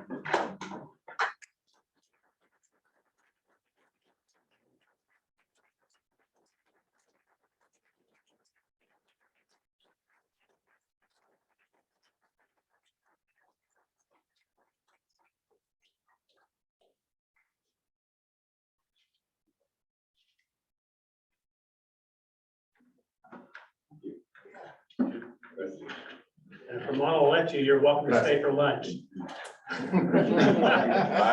Actually, he's the one that still runs the show. He's telling me. Thank you. Thank you. Well, senor, go ahead.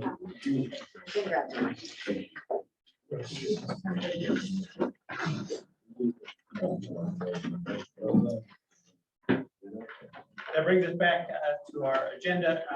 We have item C on the manager's update. Yes, it's my pleasure to introduce to y'all Joe Franzoy. He's the assistant manager of Elton Irrigation District. I hired Joe after several interviews with him and found him extremely capable of developing a financial model and accounting program that will lead this district into the future. I've passed out his resume, and certainly from that you can understand.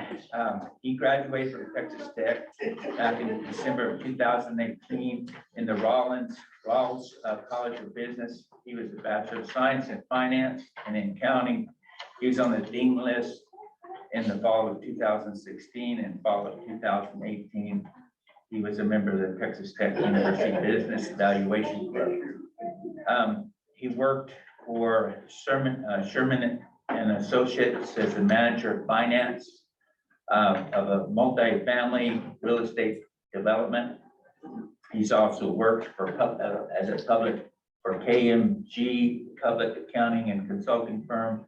He was a business valuation senior associate, and he worked for Grant Thornton as a public accounting and consulting. It was Grant Thornton was a public accounting and consulting firm, and he was a strategy and transaction valuation associate there. So He comes with a lot of skills. Also, he's very well educated in IT development and the creation of new business platforms that we are going to start using here at EBID. Most importantly, he's a farm boy. Grew up on a farm in Hatch, New Mexico.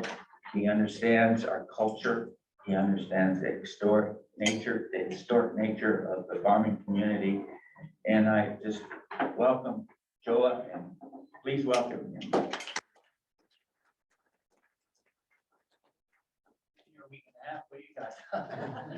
Well, I got a long list. We'll go over that in the session, but, you know, thank you for that, Gary. My experience has been in mergers and acquisitions consulting. I did that for about 6 years.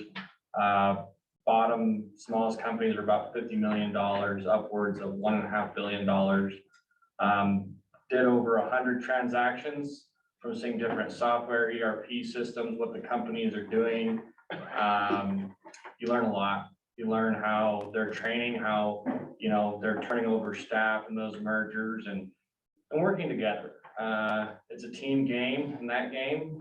It is here as well that I've learned in the past, you know, week since I've been here.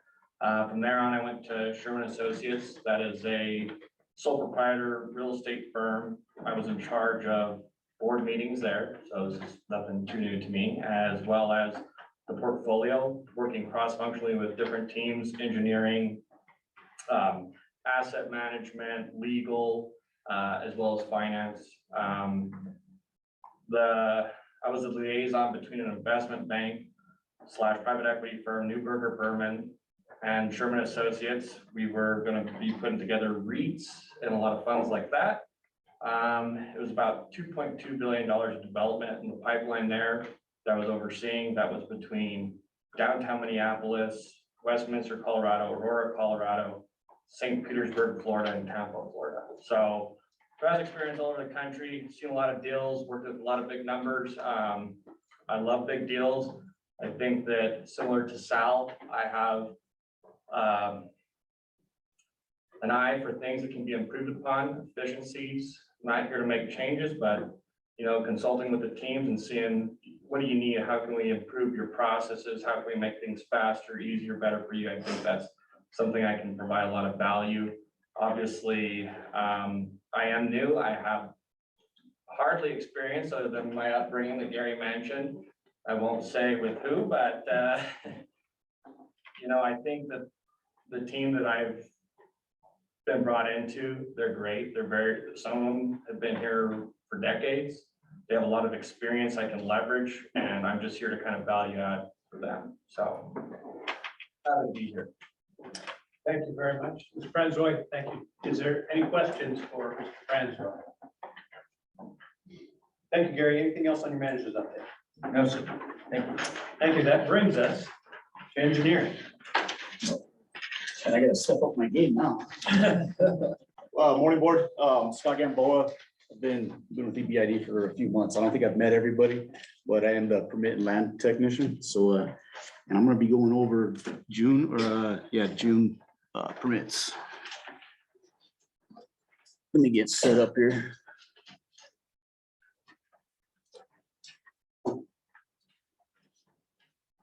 Juan, feel free to chime in if you need to. Yes, sir.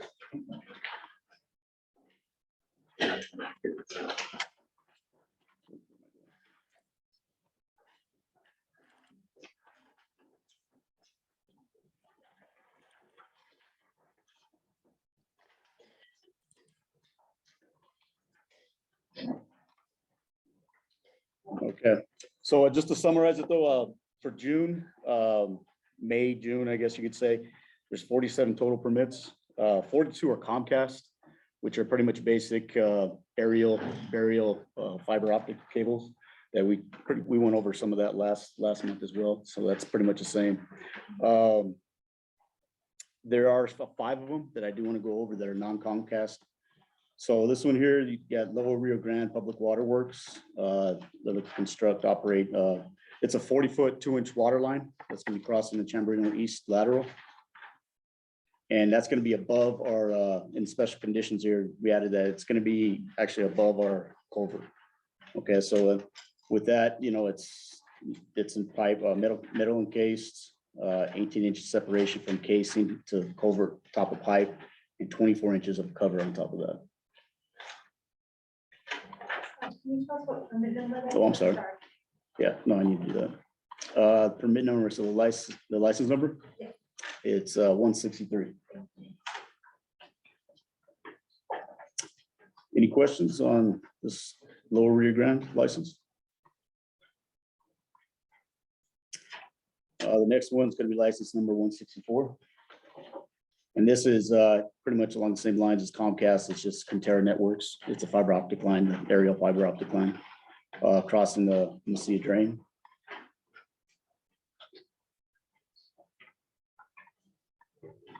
Next one we have here is license number 132.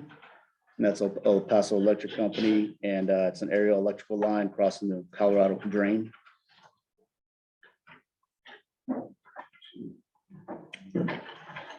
Just let me know if you guys have any questions or anything comes up.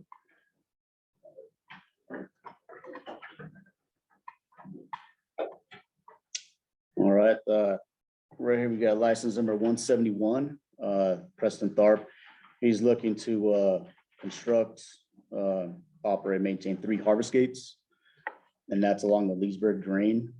And I'm going to show you exactly where these are located here. So you got Southwind, and then right at the south down here, you'll see it's 1 gate you'd like to install, as well as 2 others on the top on the, I guess it would be the east and west side of the Leesburg Drain. And he'll be constructing, doing that all himself, so we'll make sure to get him all the specs that he needs to do that correctly. You want to add that he did request fees waived for the harvest gates. That's correct. So so this is one of them, and there's one other that will have the fees waived as well. So there'll be 2 of those. I'll go over that in just a second. This is the other one that the fee's gonna be waived, or was asked to be waived. This is license number 179, Mrs. Chavarria, and she's looking to, I have construct here, but it's actually maintain an existing culvert. So I'll make that edit. I'll correct that. But it's to maintain an existing culvert crossing the Rincon Drain. And so she owns a portion of the property on the north side of that crossing, and she owns basically a small triangle on the other side. And so she wants to use that culvert to access both sides of the property. That's an old one. Yes, sir. it's an existing. Yes, sir. I'm sorry. Concrete or? No, it's a dirt culvert. Yep. And so those are outside of the Comcast, though, that's what we have. The remaining 42 are Comcast, and like I mentioned, it's the buried and aerial fiber optic lines that we've been dealing with and we've been talking about before. Anything to add, Juan?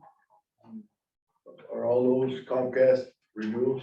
No, they're new construction. They're all new construction. They're putting stuff in. Yeah. So in the Berry and excuse me, go ahead. I know they're marking them. I hope they mark them good, but that's pretty expensive. Yeah. So the construction, the aerial, we talked about, they'll proceed with constructing those since it's above the waterways and all that. Anything buried is after we shut down the water and everything, it's dry.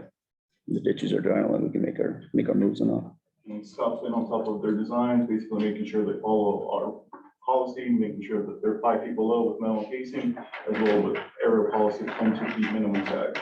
Yeah, and that information will be, it's all on under the special conditions on the license that all parties would sign. So they're make sure they're aware of that too. So are there any questions? Any other questions? Thank you. Questions from the board on the permits?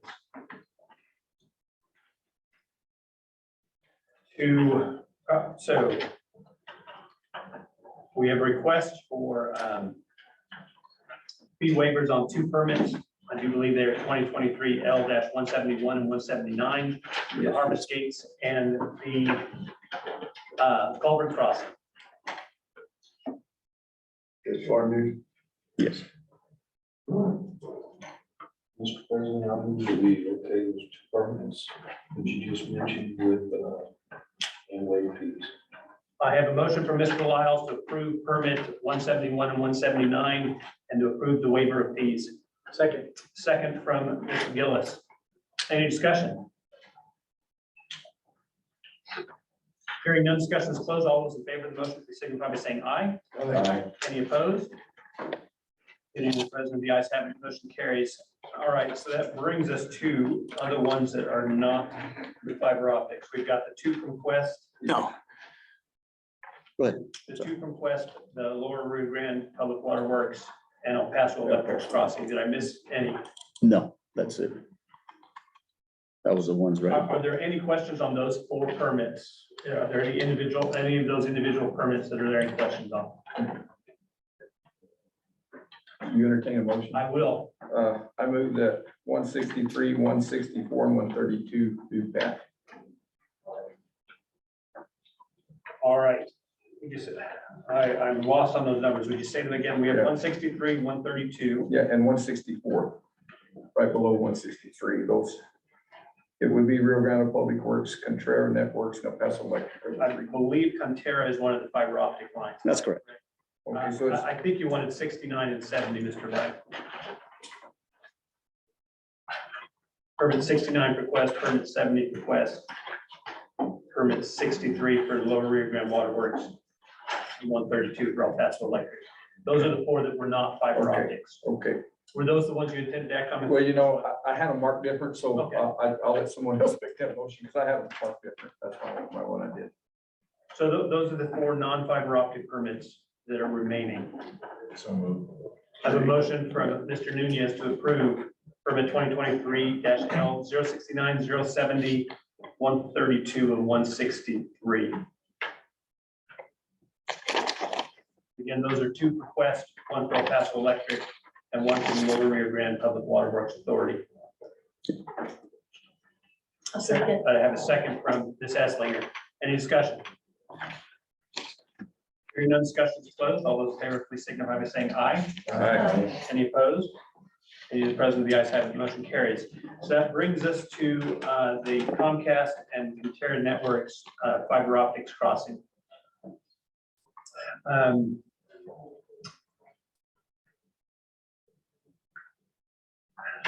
think there was one of them that had a parallel buried crossing. Yes. Is that accurate? Would you bring that one up, please? You find that one real quick here.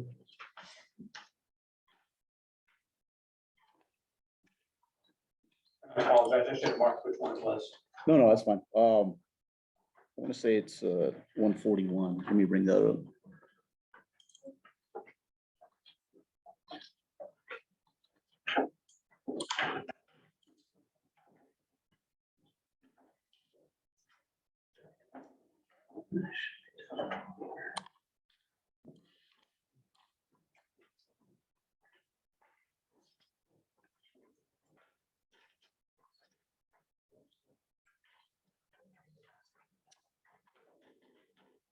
About that, let me find it here first. It'll be 138 as well. Oh, was it 138?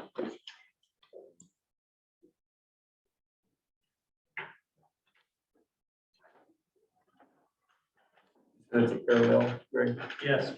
I only remember one parallel, and it's the depth that always concerns me. It was in the special conditions. I just want to make sure I understand the permit. 39, it should be right.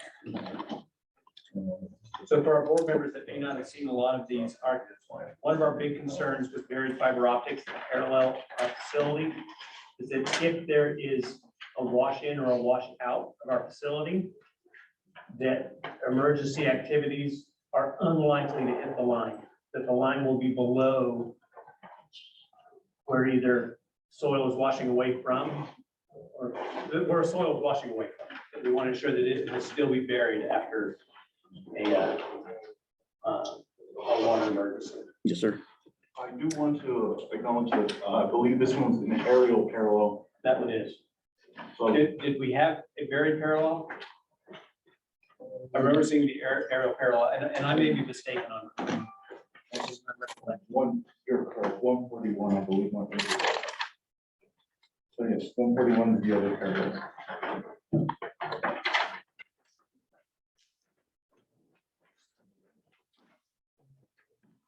So we have aerial fiber.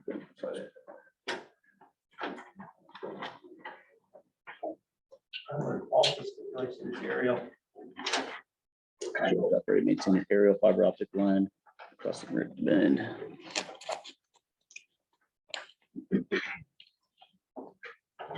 Colleagues, I apologize for not, I should have had that recallable.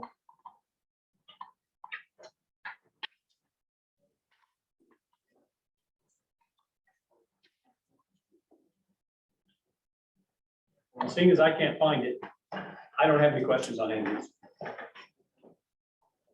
Anybody else have any questions on the fiber optic crossing?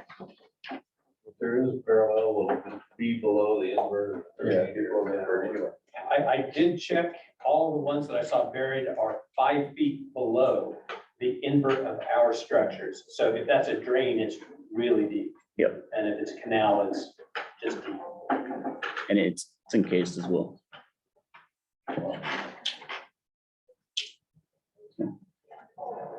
What is the will of the board?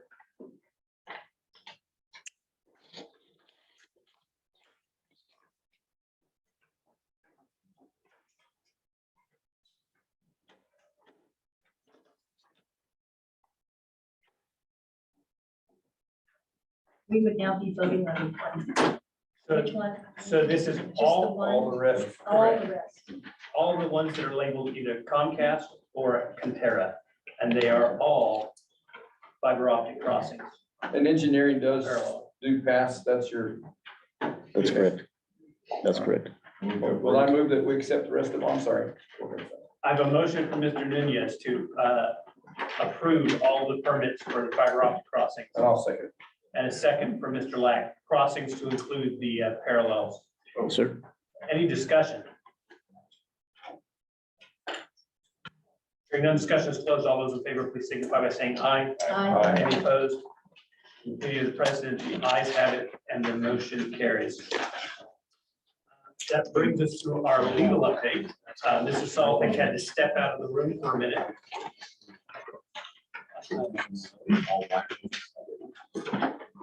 So.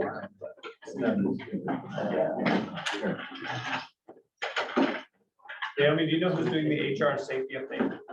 It's just in your board packet for your reference. Okay, so we have our HR safety update.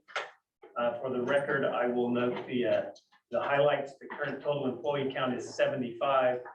The current job openings that we're seeking, actively seeking individuals for is 1 equipment operator, 3 ditch riders, and the director of engineering. So we have 5 positions that we are actively recruiting for. And then positions that are open but not currently actively being filled are the project engineer, 2 additional equipment operators, a welder, and an RTU tech for our SCADA team. So we have 6 positions that are currently open but on hold. You want to have AJ come in? Juan, just. Oh, Yes. I don't know how long this solve it can be. So we're gonna move to suspension transfer here.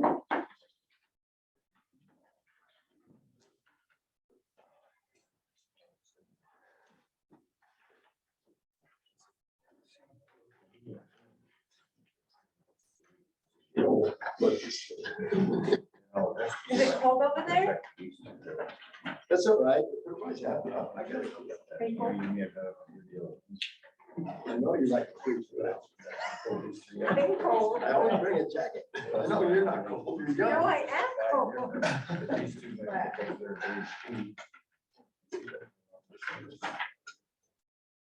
That's why I just think I did. Good job. Oh, there.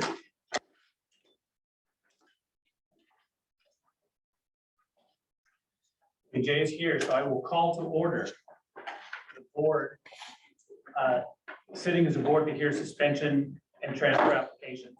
The board is convened to act upon applications by landowners in the district to transfer water rights pertinent to lands within the district which are not suitable for irrigation or capable of being properly irrigated to other lands within the district. These applications are filed under section 73-13-4 of the New Mexico statutes. This board will decide if, within their judgment, the other lands within the district may be profitably and advantageously irrigated. The applicants are identified as listed on Exhibit A in your board book. The applicants were required to publish notice in any newspaper published within Doñana County of EBID taking action to consider a resolution allowing the transfer. The publication should have listed the time and place of this meeting, listed the action to be taken by this board, listed the description of the move to and move from lands, and listed the reason for the requested transfer. Does staff have a copy of the notice of publication? Yes, sir, we do. Were all of the required points in the publication? Yes, sir. Was the last publication date made prior to this hearing? Yes, sir, it was. We will now proceed with presentation by staff. After that, the board members can ask questions of the staff. Good morning. Good morning. We have 3 water transfers this morning. The first one is 2023 WT 003. Ellie Duran is transferring 1.02 water rights to Arturo and Maria Jurado Revocable Trust and Pedro Jurado Living Trust. If approved, Ellie will no longer have water rights and the Jurados will have a new total of 11.65. They're all related. So the next one is, as far as they're all going to the same, just Jurados. The second one is 2023 WT 004. Laura Maese and Israel Brown is transferring a combined total of 3.63 to Arturo and Maria Jurado Revocable Trust and Pedro Jurado Living Trust. If approved, Laura Maese and Israel Brown will no longer have water rights on these 3 parcels. The Jurados will have a new total of 15.28. The final one is 2023 WT 005. Wilma Maese is transferring 1 water righted acre to Arturo and Maria Jurado Revocable Trust and Pedro Jurado Living Trust. If approved, Wilma Maese will no longer have water rights, and the Jurados will have a new total of 16.28.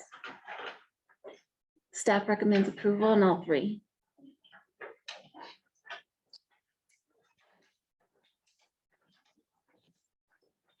Are there any questions from the board on the staff's presentation?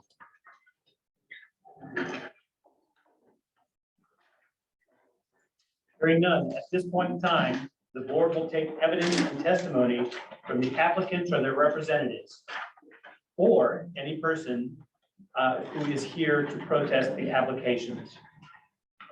We will proceed with any presentation by the applicants. After that, the board members and EBID staff can ask questions of the applicants. Would the applicants or their representatives wish to introduce themselves? They can unmute themselves. Do we have anybody on?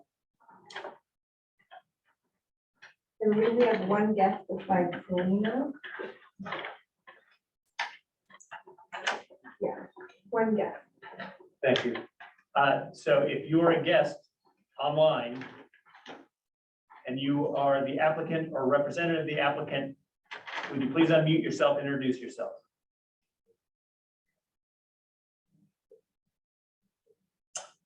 Hearing no reply, are there any protestants who wish to speak? If so, please identify yourselves for the record.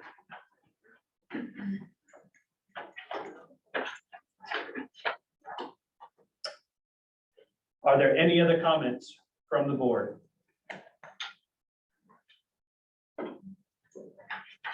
The chair will now entertain a motion to have a resolution to approve or disapprove the applications.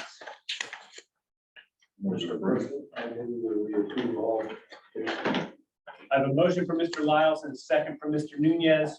to approve resolution 2023 S&T 06, which included the transfers listed in Exhibit A. I believe that's what I heard, Mr. Wiles. Yes. Thank you. Any discussion? And discussion is closed. All those in favor, please signify by saying aye. Aye. Any opposed? No. That's all You right. voted twice there, Jack. Yeah, I voted twice. In the opinion of the president, the ayes have it. I will ask that the resolution be formalized as called for by section 73-13-5 of the New Mexico statutes, and that the secretary of the board immediately certify and file with the state engineer a true copy of the resolution and action of the board. If there are any protestants who disagrees with the action of the board, you may appeal this decision directly to the district court as provided under section 73-13-4 of the New Mexico statutes.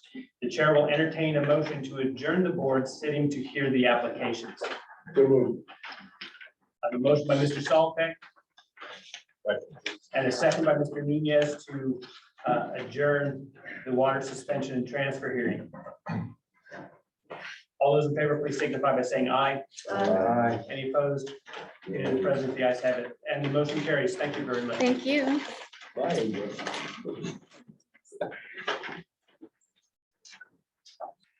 So at this point, we will move to item 10, which is the legal update. Mrs. Salpeck, you have the floor. Good morning, Mr. President, board members. The first item up is a professional service contract cancellation.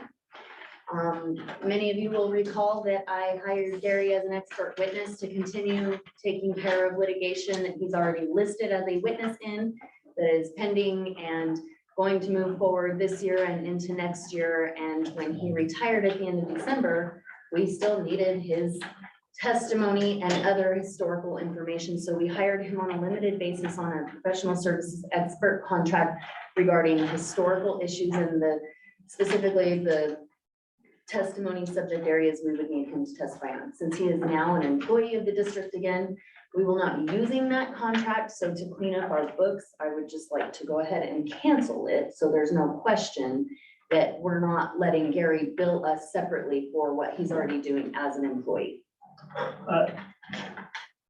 Questions from the board?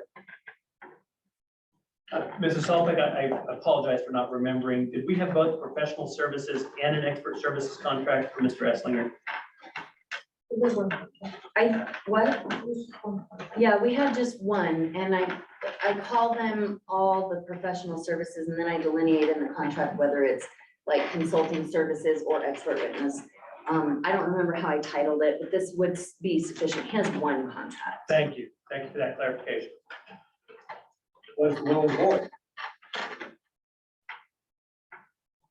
Do we need a motion on it? Do we, okay, then I move that we cancel the professional service contract with Gary Esslinger. I have a motion for Mr. Lack to cancel the professional services contract for Mr. Esslinger.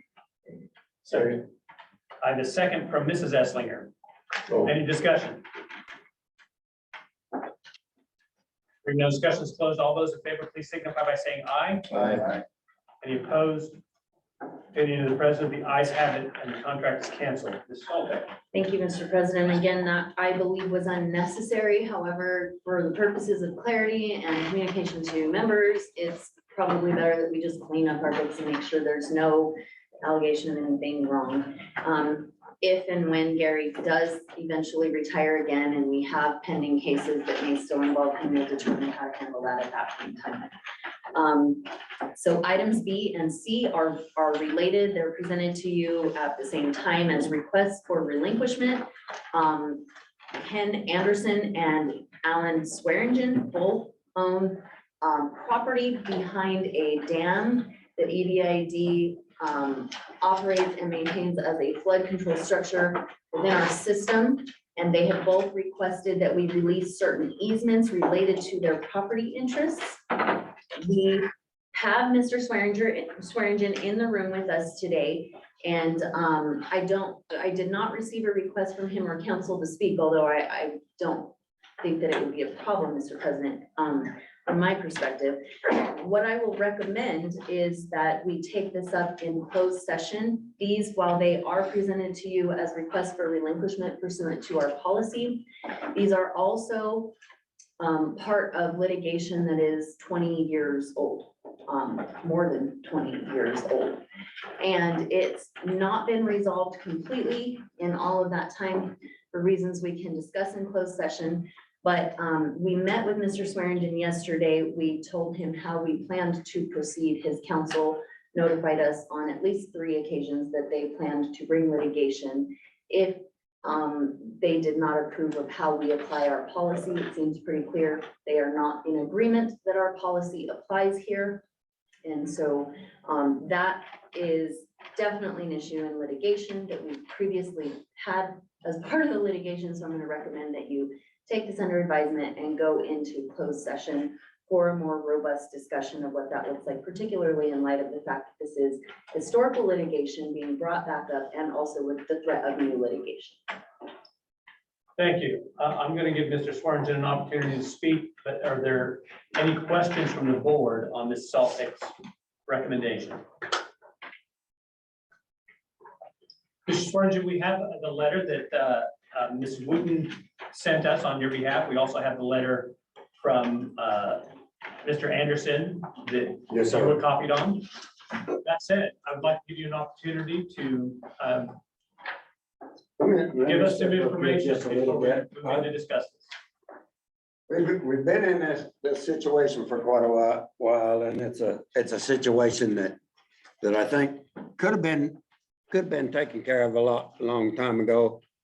But what they've done is come in there and since we're in the same watershed, they've come in and tied me together with Mr. Anderson. The situation with Mr. Anderson is he's got a whole lot more complex situation than what we have. My situation is everything is in front of the dam, and it won't ever interfere with any of the maintenance on the dam or any of the water coming out of the dam or the silt or anything else like this. There is a portion of my property that does come in there and contact the dam. And what we've looked at previously is that I've come in and had an engineering group come in and determine the bottom of the dam by GPS, and then come in and look at a portion of my property that's at least 100 foot away from the bottom of that dam, to give you guys a room to do all your maintenance and take care of anything that you actually needed. So that would be actually coming in, and I'll take that piece of property and it'll be deeded back to the district. So that piece of property will become actually your property. Then we've got another situation that you actually owned 5 acres that adjoin my property. And at one time there might have been a situation where that property had a legal access, or they would make a legal access through another revenue. But I understand that property's already been sold off, and that's been cut off. So access to that 5 acres, that I don't know what you'd ever actually do with it, but it could be developed and sold off as, but I've come in there and looked at putting an easement across my property along a southern section of one part that'll actually give access to that property. So it'll be kind of a trade-off to come in there and do those two things, and then come back in and release my property, which in the original grant of easement, it says that you have the easement, but it's a situation that you should never ever have the opportunity to come in there and keep me from using that property. And it's a situation, I don't think there will be a conflict between releasing that and having any type of maintenance problem with it, with your dam. So. Anybody have any questions on these properties or anything? Is there anybody that wishes to ask a question, Mr. Swearingen? I do. Mr. Saul? I don't know whether they give you an outline of where it sits. You sit below the. No, I sit below the dam. I sent kind of to the northwest corner of the dam. Northwest corner of the channel. Huh? No, of the whole dam. The property actually may come down to the dam actually comes in and has three different directions that it goes to, and the property does come down to the point on the first one. It's the furthest north. There's a subdivision above us that's Summit Chase. Yeah. And so it borders Summit Chase and then comes down into that area to the northwest of the dam. Yeah, okay. Okay, I'm Mr. not, I know. I haven't seen this, but Yeah, but you're riding through here, right? And this part here, you're not close to this. yeah, You go all the way to the channel? no. Mr. President, if I might interject, these are not gonna be helpful discussions right now because it looks like they even have the map turned. I It's have no, basically, I think it's this right here.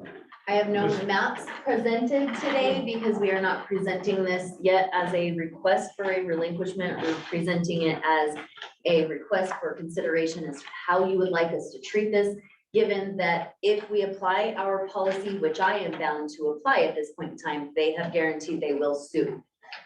That is why I'm requesting that we take this into. Thank you, Mr. session. Solopek. Mr. Swearingen, I appreciate you attempting to clarify Mr. Solopek's question. Thank you for the information you provided us today. Without opposition, it is my intention to continue this discussion in closed session about the details of the concerns, potential resolutions. Is there any opposition to that? Hearing none. Thank you again, Mr. Swearingen. We appreciate it. Thank you. I appreciate your consideration. Thank you, sir. Mr. President, moving on to item D, again, legislative update. I have quite a bit, so we'll start this portion of it by saying happy birthday to the Bureau of Reclamation who left the room. But the Bureau turned 120. So happy birthday to the Bureau. And as a plug to them, they continue to advocate for us on bill and IRA spending. You've heard a lot about the MRGCD tour and the Coalition of Rio Grande Water Users group that's going to be having a meeting in October. The Bureau has continued to be supportive of all of those efforts and everything that we are trying to do to showcase the work that EBID wants to do to assist with aquifer recharge, limiting fallowing, meeting compact deliveries, and so on.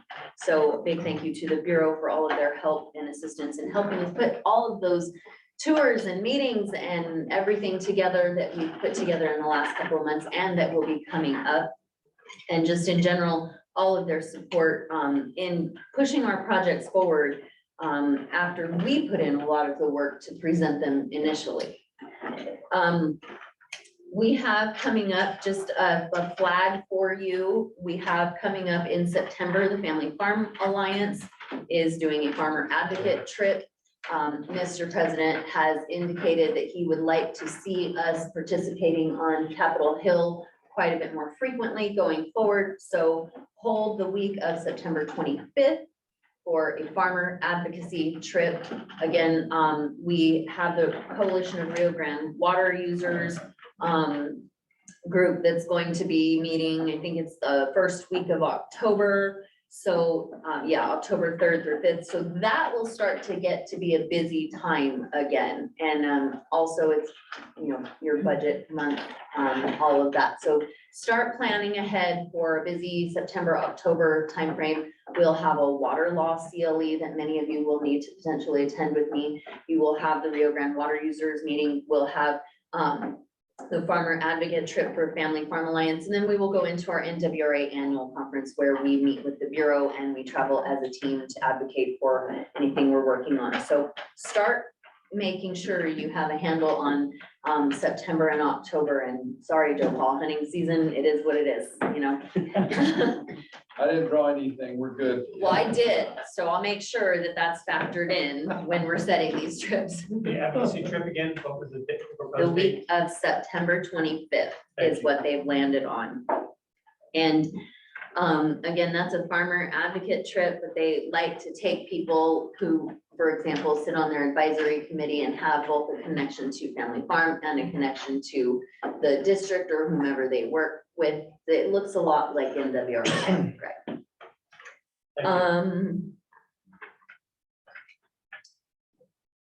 In Congress right now, there is a tax reform bill that I am following that stands to actually potentially assist us in certain of our operations and how certain things apply to us. It would essentially make certain tax exempt statuses for entities like ours permanent. So that's a good thing. We're continuing to watch that. I have provided some feedback to our lobbyists who have more of the front line on that one. And then finally, the BLM is engaged in a rulemaking exercise currently where Gary and I have reviewed it. We, as EBID, don't see a need to comment directly, but I have begun assisting Family Farm Alliance with some of our ideas as to how the group might substantively comment. There's a large coalition of groups across the West that are trying to push off this rulemaking effort a little bit further to give us more time to substantively comment. It's not something that directly relates to us right now, but it's an issue that Gary and I have dealt with consistently through my career at least. And that's BLM's land management and how it's done. Essentially what they're saying they're gonna do in this rule is put on par with other land uses like mining, grazing, and all of those sorts of things. They're gonna put on par with that group of land uses, conservation efforts. And effectively, what the agriculture community is saying that will do is that it will not make them equals, but it will effectively make conservation a priority for BLM instead of the other traditional land uses that BLM needs to focus on that assist ag producers like grazing and things like that. So there is a difficult sort of climate when it comes to who's opposing and how they're doing it and what their issues are. There's not real consensus among the Republican delegation in Congress, but there's consensus among users that this would not be good.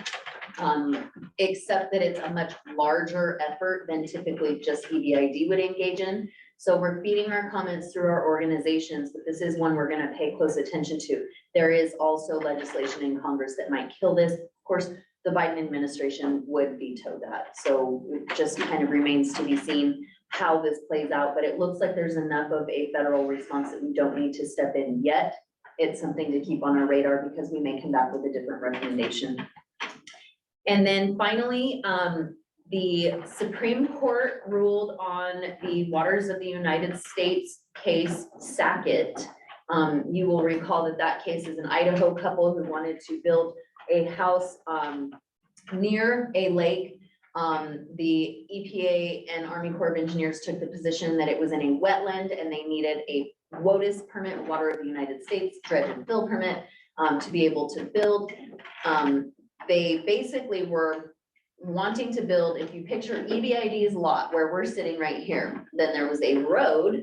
And then on the other side of the road, there's a lake and other homes before you get to the lake. So they were stopped from building.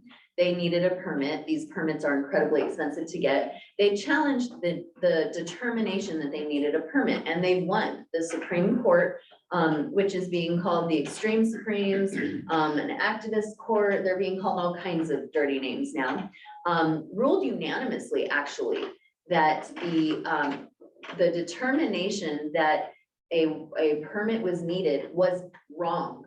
But then in a 5-4 split, they disagreed on why that was and what the standard should be. So we have a a 5-member majority ruling that will apply going forward, which is not a strong ruling in terms of Supreme Court precedent. All we really know is all 9 agree that the Sacketts didn't need a permit.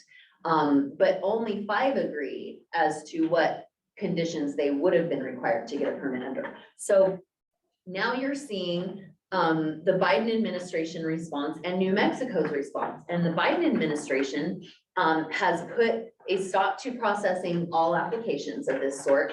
They're trying to figure out what they're going to do. We thought they were going to stop pursuing certain litigation, and instead they've doubled down in that litigation and are appealing certain rulings that indicate they're going to try and stay on the same track they're on while also complying with Sackett.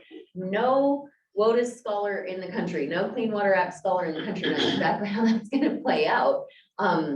Several of us are looking at it going, wait, the Supreme Court just told you the rule that's being challenged is wrong, and you're still doubling down and trying to protect it. That's where Biden's administration is. And then New Mexico's response is essentially that we don't have adequate permitting in place if the federal government is not going to be doing it.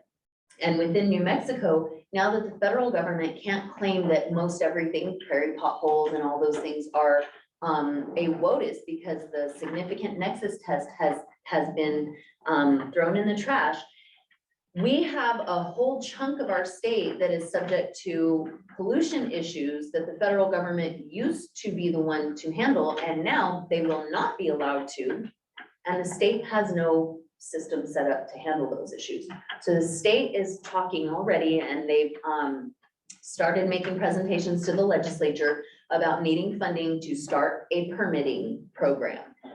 That will eventually play into some of our litigation. For those of you who remember, we have Clean Water Act stuff going on left and right. So we'll keep an eye on Sackett and particularly New Mexico's response. Right now, the Biden response is not really harming us. It'll be what it is. It'll play out. Any Thank you, Sam. questions? Mr. Esslinger. Samantha, could you update the board on the Legislative Finance Committee scheduled meeting, please? Yes, how did I miss that? Okay, so as part of our big tour to raise awareness and bring legislators and money to our area to see our problems and how we would like to use more infrastructure and install more restoration sites and, you know, deal with all these problems in a holistic way. The state engineer graciously assisted in getting us on multiple panels with the LFC, which big thank you to Mike for that. It's at the same time as when we're doing our Middle Rio Grande and EBID joint tour, which originally we thought, oh my gosh, this is terrible, it's raining on our parade, but actually, in this instance, we have enough of a core team that has been involved at all points in this discussion that we are able to split and divide and conquer essentially. So we will be in 2 places at once, some on the tour, some at LFC. On the morning of the 27th, Gary and Dr. King will be presenting to legislative finance committees. 26th. 27th. 27. Thought if we were the 26th and then local tour on the 27th. 27. You're on the 27th, Phil. Please be there that day. So if you show up on the 26th, just make sure to come back the next day. So we have big plans that week.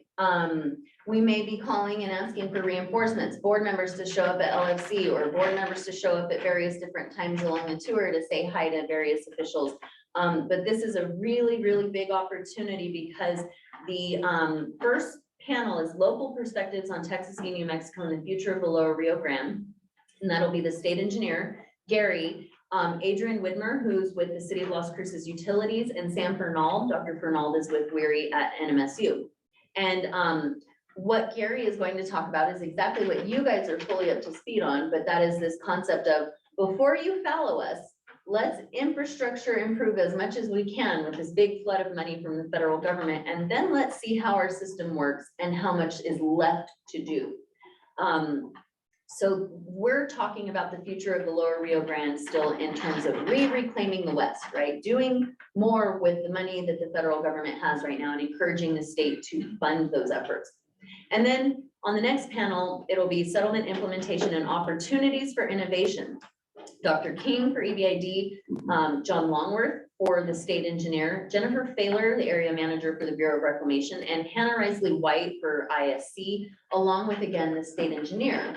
And what they will be talking about are what they would like to see come out of settlement implementation and what opportunities we might have to rethink how we do things going forward. And one of the biggest things that I continue to talk to all state agencies about is court orders don't solve problems like the ones we're experiencing. So Texas v. New Mexico will be what it is. But we have to figure out a way to implement settlement ideas in a manner that culturally fits our area, but also that takes care of each water use in its own unique way while contributing to the global solution. And so we will be working on our presentations for those, along with getting ready for the big tour MRGCD and EBID are doing together to continue to raise this awareness. And then after June, we're kind of like done and waiting for just this flood of money to hit us. So hoping it does then. So that's it. That's all I have. Thank you very much, Ms. Saul. Thank you. Any questions from the board?